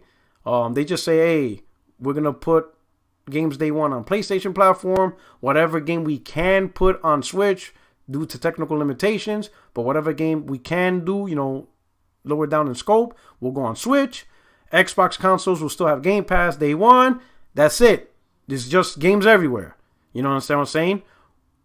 Would you think that's the better decision on Microsoft, or do you think they should still hold on to this semi-title of first-party platform provider? What do you think? And the reason why I asked, let me add some more context.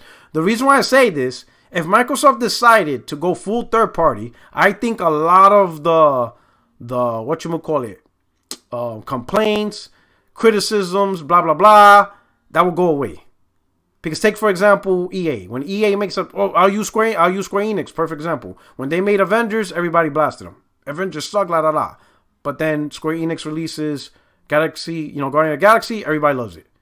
And what I'm trying to say is, when third parties make a bad game, it's just a bad game. No one jumps on top of the company's throat and just tries to destroy it. And the whole, every studio's now to blame because of this one game, like the way Microsoft and Sony and Nintendo, they all go through the same shit. They create one game, and that one bad game is a reflection of everything that company does. Even if they release good game, it doesn't matter. This studio sucks, PlayStation sucks, they turn to shit just because this one game didn't turn out the way it did, right? Third party don't go through that. Everybody just judges third party by that game. And if that game is bad, it's bad. When the next game comes out is good, then that game is good. And that's just how third party is. No one really... And nobody compares third party to Nintendo or Sony. That never happens. That's no one goes, oh, how come you can't do it like Sony? It just...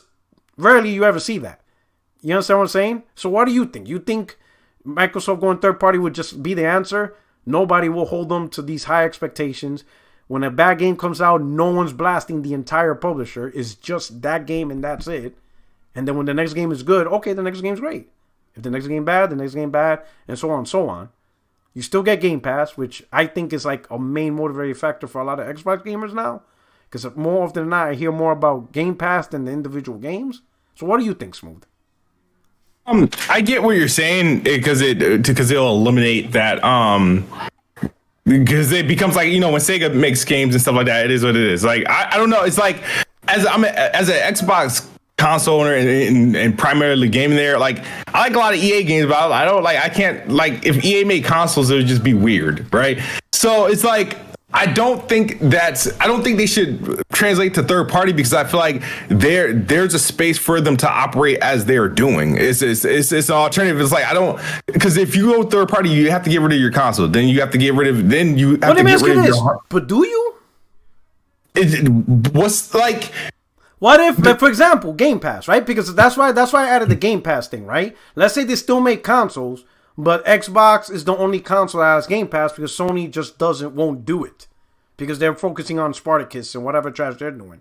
So, like Game Pass, like the Xbox console, this rumored dongle or set-top box is supposed to whatever, phones, PC, all this stuff. So you have all these devices across the spectrum, all Game Pass enabled, right? You choose where you want to play. So, like, let's say if they still make the console, but between the console of Xbox and PlayStation, Xbox is the only one with Game Pass on it. Sony didn't buy into that because they don't want to, because, whatever. So would people, like, what do you think about that? Well, I mean, the way I still don't think it's I don't think it makes sense to do. Xbox they're essentially operating as a third party without being a third party, and they're doing that without producing heavily for PlayStation, but they're producing heavily for PC. They're secretly producing heavily for Nintendo in some cases. Sure, they're going to provide PlayStation in terms where they have to. Obviously, when this Activision deal goes down, I'm so sorry, my kids in the background. When that deal closes, they will boast like, hey, we're on PlayStation, and they boast now that they're on PlayStation because of Minecraft. They'll have these massive games already operating on PlayStation for them to generate income, but I don't think they go full blown and they producing Halos and Gears and all this other stuff on PlayStation, because I think they're operating a space where they like making consoles. They have a specialist teams that like making consoles, and they like having things, even though it seems like they don't, that are unique to Xbox. They just want to be able to put Xbox, other than having a console, to be able to get you Xbox on the phone, on the computer, on your TV. They can literally get to where they want to be if they execute right, without having to forcing themselves on PlayStation, because they know, even if no matter how much they want to put Game Pass on PlayStation and Nintendo, there's a chance, because of these are platform holders that have their own services to sell, that they may not agree to those terms. So that's why they have to play around those platforms. And I think they will achieve that. But I think by just being another services, it then sort of eliminates, because you still have to find value in you still have to sell the Xbox, and you still have to sell Game Pass. And I don't know how long this Xbox Live thing's going to go, but you still have to sell Xbox Live. You can't do that if you are platform agnostic, like even to your own fault. So what happens when PlayStation wants to secure a timed exclusive, like, you know what I mean? Like from hey, we want to do a 2-year exclusive on Gears. Okay. Microsoft. Microsoft agrees. That would be funny. But let's just play this out. Let's say June, Phil Spencer announces Day One support on PlayStation. So now let's say Starfield, November comes out, is Day One on PlayStation, right? Yep. It's Day One on PlayStation along with Xbox, whatever. But again, no Game Pass, right? So the commercials played on Game Pass. Would you, besides, and I know the Twitter conversation, I mean, you would catch a lot of shit. You know damn well your week in Twitter would be wonderful. But besides all that, besides all the fun we have in console war, the bullshit, just from a gamer's perspective, that announcement, would you actually leave Xbox to play Starfield on PlayStation? Or would you still stay on Xbox because you're subscribed to Game Pass? I wouldn't. I would stay on Xbox and play it on Xbox. I wouldn't just buy it on my PlayStation just because to make a point. Oh, you did this. I'm gonna But would you pretend to? Like the day announced, would you pretend to just for the theatrics? You wouldn't do it for the theatrics? For the theatrics, I would do something different. There would be theatrics. I don't know what I would do, because I think that would be so absurd. But I think at the end of the day, come November, if I'm interested in the game, I'd just play it in Game Pass. But yeah, I don't know how I would really react to something like that, because it's just I don't know. I don't even want to think about it because it's giving me a headache.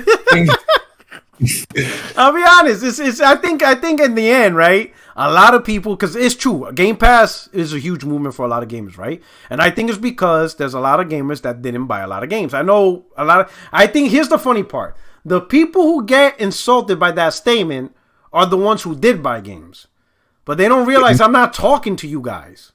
I'm talking to the guys who were on Xbox and actually didn't buy a lot of games. They really didn't. You understand what I'm saying? That's why, like, most of the sales was on PlayStation, whatever. It's because you have Xbox gamers that didn't buy a lot of games. But when I make that statement, the people who did buy a lot of games, they think I'm talking about them. I'm like, no, I'm not talking about you. If you know you bought a lot of games, you know, you're part of the group that has 700 library, then the conversation is not you. It's the group that didn't buy a lot of games. And they're the ones benefiting the most from Game Pass because a lot of these games they would have never played.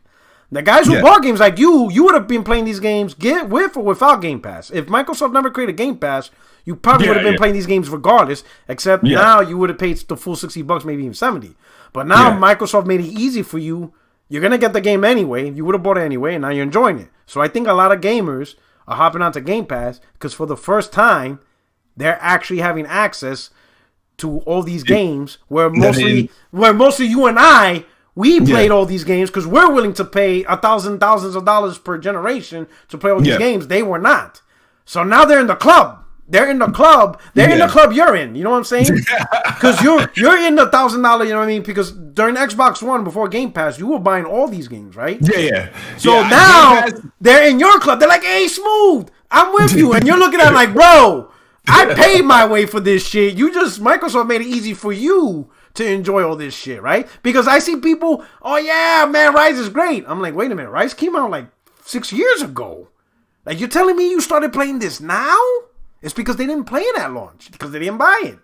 Yeah, you see what I'm saying? So I think a lot of gamers are gonna still hop on Xbox because Game Pass now gives them the ability for all these games that they were not gonna play. They just weren't. They were gonna play their 1 or 2 games. Maybe 3 games a generation, which is usually the Grand Theft Auto, Call of Duty, Madden, and they just stick with that. And that's all they play because that's all they're safe in what they're willing to spend. But now they could buy all those games or whatever.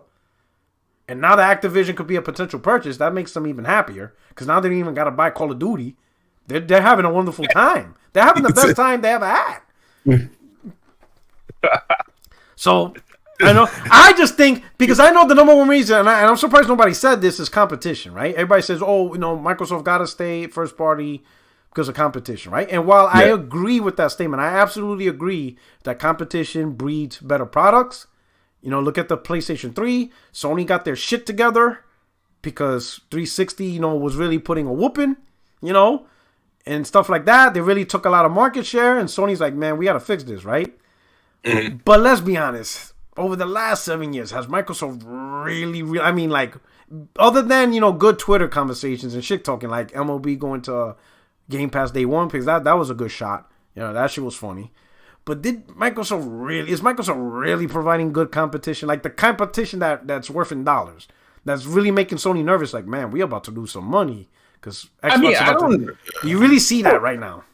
I don't know if PlayStation is nervous. At least they probably worried about other things, forward thinking, like stuff that we're probably not quite got our heads around. But I think Xbox, anybody can see Xbox is in a much better position right now, like than they were. Like, so PlayStation right now, from a games perspective, is just on another level. Like at this point, right now they're at like a real nice level, and usually with PlayStation, which is what's rare, is what typically happens with PlayStation is they typically start the generation slow.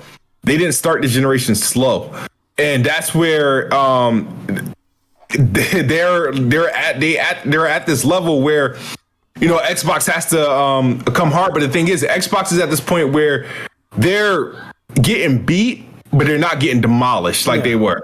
It's like to the point where they can walk out of the ring. They have a black eye, but they can walk out with like moral victories. They can walk out with moral victories and stuff like that. They deserve a rematch. Like, wait a minute, that was a close fight. We need a rematch. They're losing by decision. It's like 2-1. It's not even unanimous. So I feel like they're getting jabs and stuff like that and little surprises there. So when you think about the MLB show thing, because that's the Sony still hasn't sort of like solved that situation to it's weird to produce a game and it's your competitors get like easier access. They literally bypass the whole upgrade fee. That is funny. That is funny because it's on Game Pass again day one. I'm like, oh man, this is funny. Yeah, like this is hilarious. You figure that, and then they make some purchases. I still think the Activision thing, if nothing was public about the Activision thing. Because before they announced like these games will be released on PlayStation, you think about Call of Duty, one of the biggest selling games on PlayStation, and they've done years of marketing deals approaching like nearly. I feel like they're approaching 10 years. It feels like forever. They won't let it go. So I feel like that would have that definitely when that news broke, that had to have them look a certain way because PlayStation didn't really respond much to the Bethesda thing. And that maybe because they knew they had a couple of exclusives there over the next 2 years and whatnot. And then and Bethesda essentially their production, they don't release games every year. Whereas Activision, they're releasing games every year, annually, and they're the number one seller annually. Regardless of quality. Yeah, regardless of Metacritic. Nobody even does a Metacritic prediction for Call of Duty. No one gives a fuck. I do not know the Metacritic score of the last 3 or 4 Call of Duty. When was the last time somebody asked, predict the Metacritic score for Call of Duty? Nobody asked that shit. They don't care. The game is immune. It's immune to Metacritic. It's like the name is Call of Duty, and that's pretty much it. Yeah. So I think they got I don't think PlayStation right now is worried. I don't know if something has to happen in the subscription. Something has to happen with really Game Pass. They have to see something because right now I think the last announced number was 25 million. 25 million. It's not if we see if the number was at 75 million or something like that, I think you would see more an aggressive approach from PlayStation. So I think some seismic shift has to happen with Game Pass. And I don't know if it's a little with Activision and once the Call of Duty's kid wrote it, I don't know, something happens. I don't know, Take-Two, another publisher comes in where that PlayStation relies on and you, because after a while, even if games aren't exclusive, and I know why you bring this whole Microsoft should go third party, but because I think Game Pass makes them immune. It makes it, what it does is even if these games remain multi-plat, the fact that the biggest games of the year annually will be launching on Game Pass Day 1, it becomes harder for a platform that only has the ability to sell the game for $70. For $70. So I think it has to play a part, and we'll see what happens when that goes through, when it becomes more of the norm. I think that's when changes will happen. But right now, they're comfortable. Okay. A shout out to Steady Flow. Thank you for the super chat. Steady Flow says, "What up, P Rock? Why these Xbox didn't learn their lesson from the Xbox One? 2 years of life." He says 2 years of life and have another $500 paperweight. Xbox looking sad in these streets. Forgive my chat. They're brutally honest. Damn, he made me forget this point because you mentioned something with Game Pass. With Bethesda. Damn it, Smooth. Oh, I just had a good question. Activision day one annual. I know, day one annual is a good question with Oh yeah, here's my thing. Thank you. Okay, so because you mentioned there has to be some type of seismic shift. I think that's the term you use, or I'm paraphrasing. But there has to be something to boom, like you said. If it was 75 million, maybe Sony would react different. But now it's at 25 million. So I'm gonna use this. We really don't have a direct comparison in gaming when it comes to subscription, generating money in video games and stuff like that, right? The only thing we have is what Phil Spencer constantly uses, the Netflix of gaming, right? So really the only competitor services to Game Pass in a similar fashion are, the Disney Pluses, the HBO Max, Netflix, streaming services where you got a lot of content for a monthly fee, right? So Disney Plus, let me double check the subscribers because I read this a while back, not even about a month ago, because I was having a conversation. Let me look at Disney Plus current subscribers. Give me a second. Disney Plus current subscribers. Because something came up. There was like a conversation I had. Disney Plus current subscribers. They're currently at. Let me see. So they have 42. What's their total subscribers? Come on, help me out here. They're at 129 million subscribers. Almost 130. Yeah.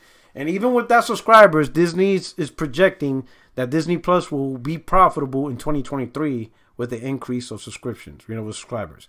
So I'm thinking, wait a minute, they're over 100 million subscribers per month, and they still haven't hit profitability. They're predicting by 2023, I think they're predicting like 180 million is what they need to reach, right? Now, I'm not saying that's the same number for Xbox, but how far off do you think Microsoft is at till they reach profitability? If movies is like at, they're doing 100 plus million, subscribers per month, and they're still not profitable. Like, where is gaming at? And I know gaming has a little advantages because depending on the game might have money transactions, so that feeds it. So like if through Game Pass people play a certain game and has money transactions, that can add to it, whatever, But 130 million subscribers and Disney's still running at a loss, specifically for Disney Plus, and Xbox is at 25 million. Like, what's the magic number? Like, what are we looking at before Microsoft finally? Because I don't think Game Pass is profitable yet. I think Microsoft is just like Disney Plus, just like Netflix, just like Spotify.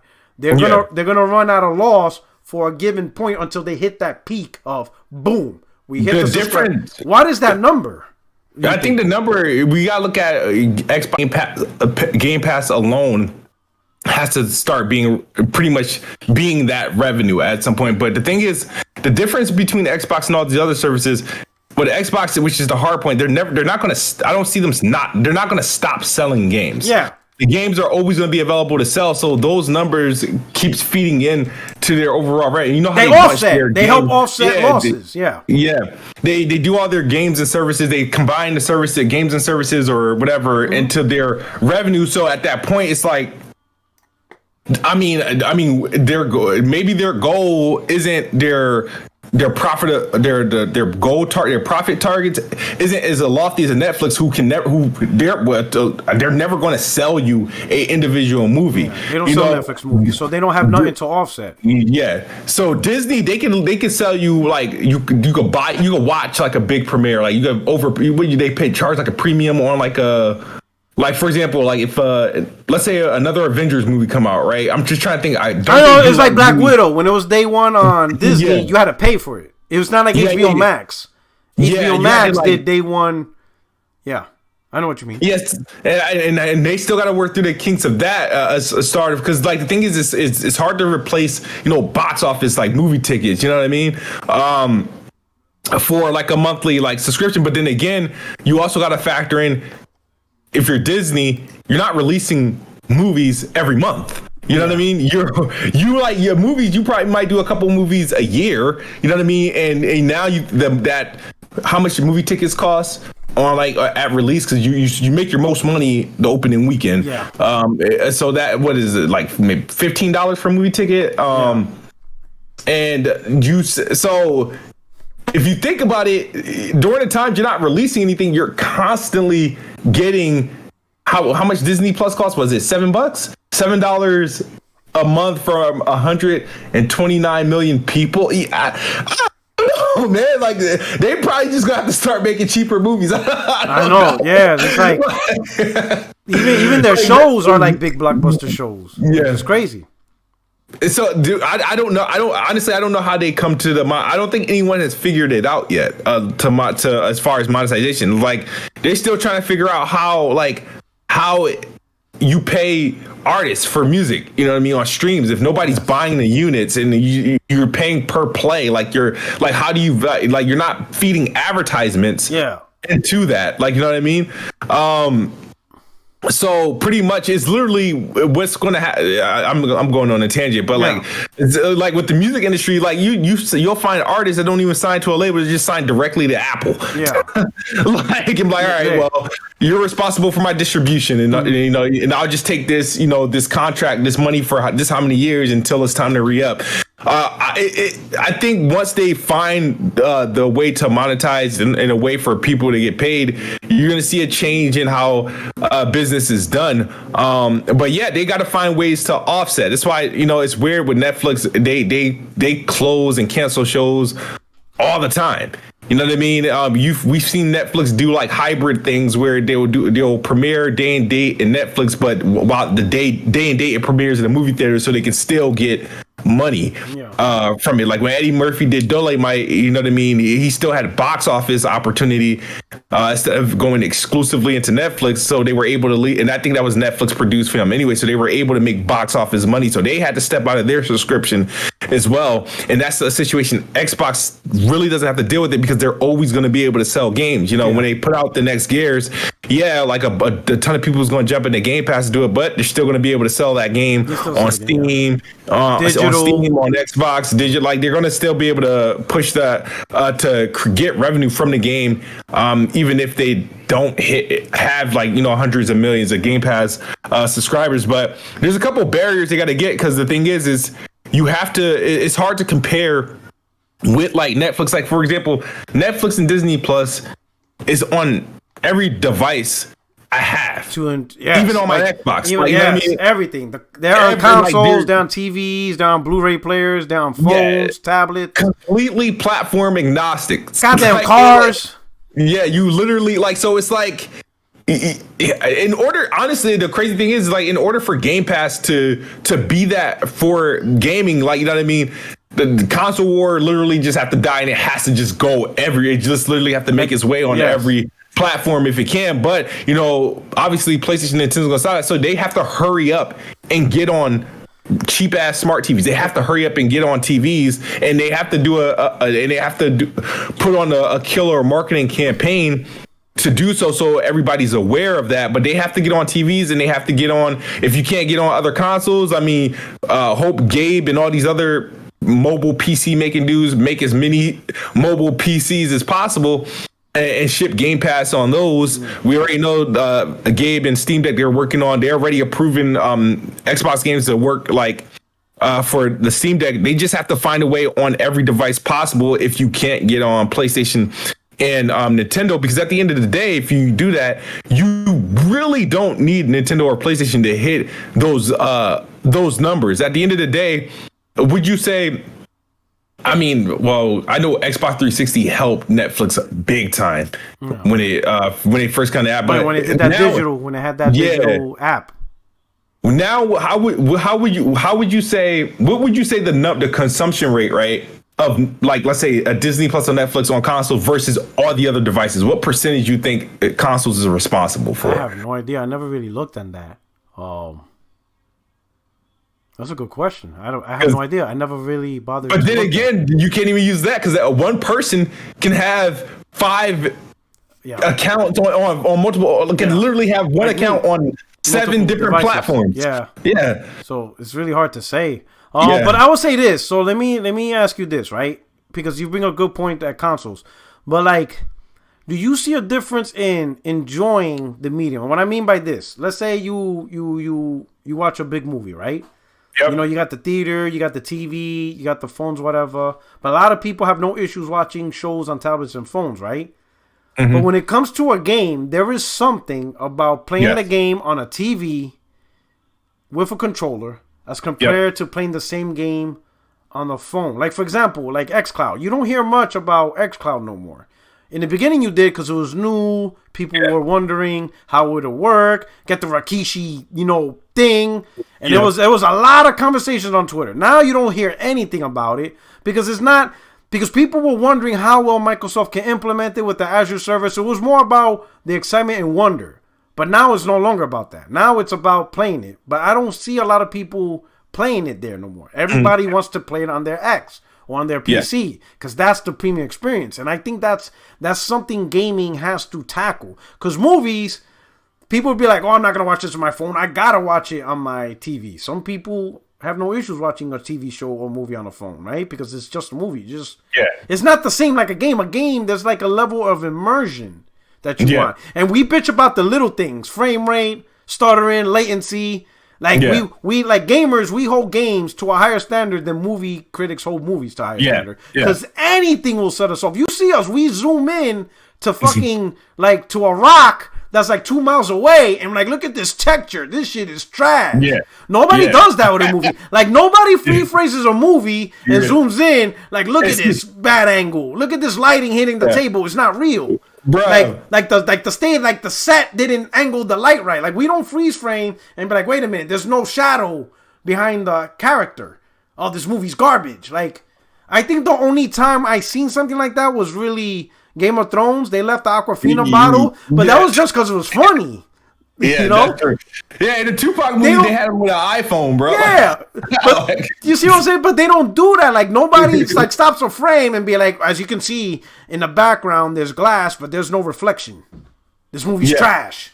Yeah, because it doesn't reflect the main character, and there should be a reflect. We don't do that to movies, but a game we will. Like, if a person walks by a glass, we'll freeze frame it. As you can see, this doesn't use true reflections because there's no characters missing. And you're like, oh man, this game is garbage. You know, put some effort. You're a lazy dev.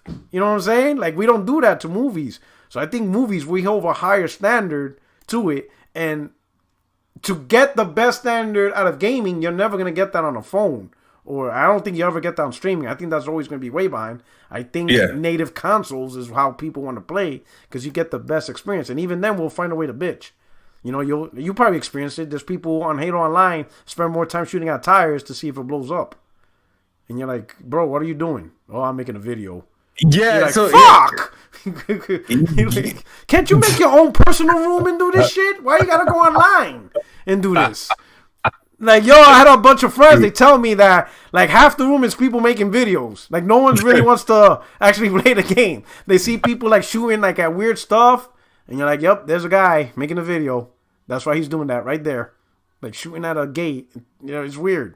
I find that, like, I gotta admit, man, YouTube ruined everything. Like, like, YouTube, like, we didn't go through these problems. Like, people... No, that's true.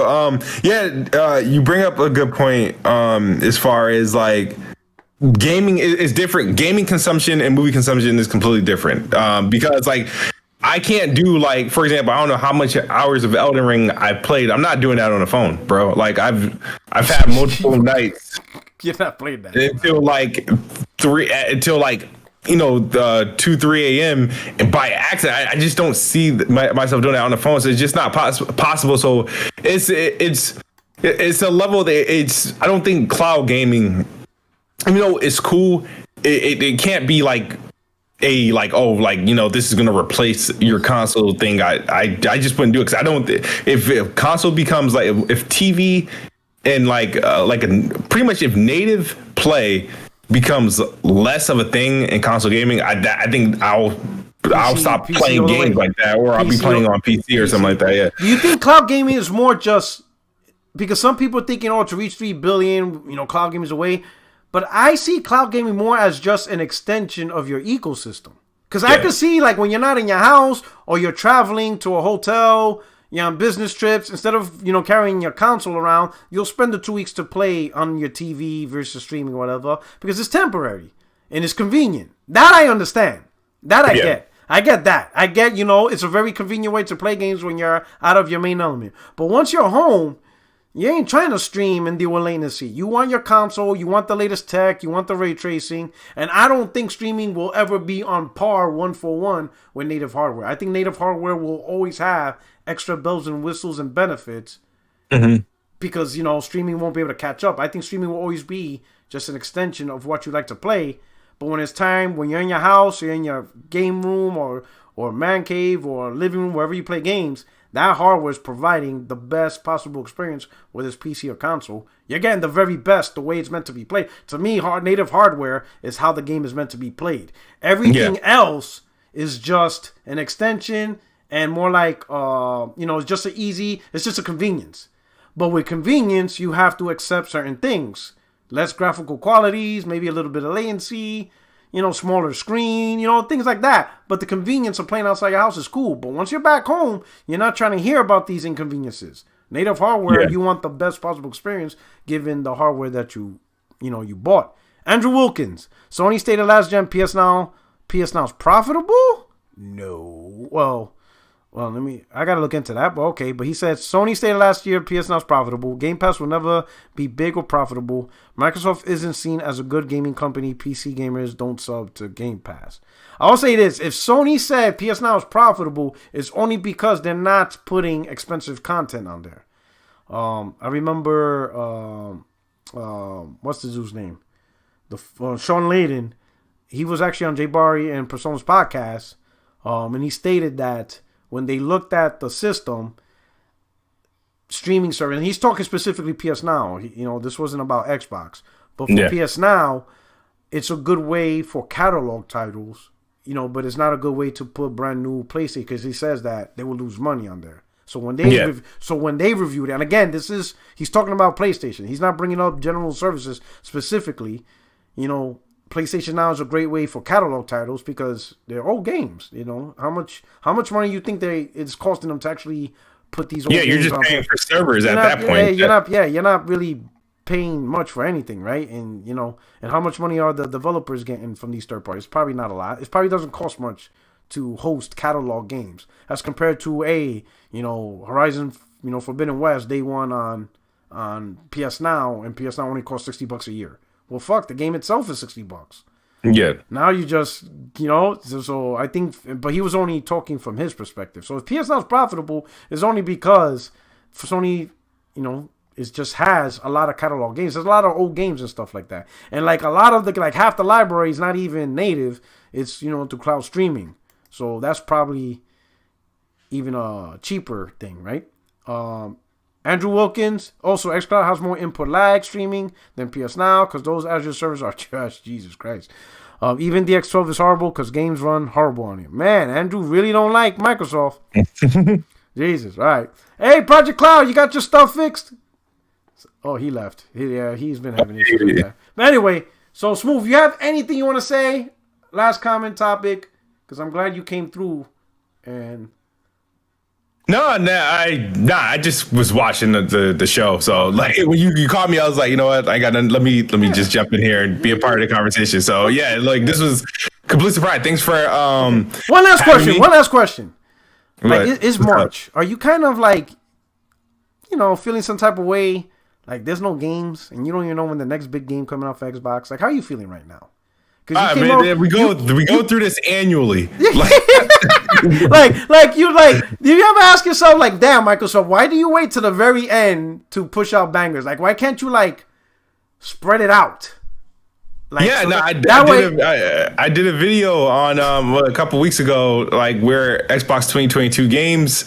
Bro, if only Crossfire X was just decent, 70, it wouldn't be an issue. A 72, but a 40.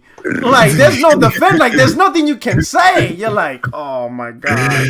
All I needed the game was to be decent, bro. Just a 71, 72, good. You know what I mean? I can say, Xbox released a game in February. Now let's on the board. But it's right now. Luckily, I mean, I'm not I've been playing Elden Ring. I actually haven't even once I finish Elden Ring, because now it's hard to go back between Elden Ring and Horizon because of the play styles. Yeah. If I'm right now, I tried to play Horizon, I'm bad at it because I'm still trying to play Elden Ring with the control. So once I'm done with that or permanently give up on it, that one of them is going to happen. Either I'm going to be there or I'm going to give up on it. Come on, don't give up. You can do it smooth. You beat Bloodborne, didn't you? Yeah, but you know what? Here's my dilemma, right? Not my dilemma. This is what my theory is on these From Software games, bro. They hate black people? Because I remember you said that Sekiro when you said that. Oh my god, I love that stream. You were From Software hates black people. You're what? I think these games. I think part of the game's difficulty, right? Yeah. It's consistent frame rate and frame pacing. I think that's what makes the game hard. Oh yeah.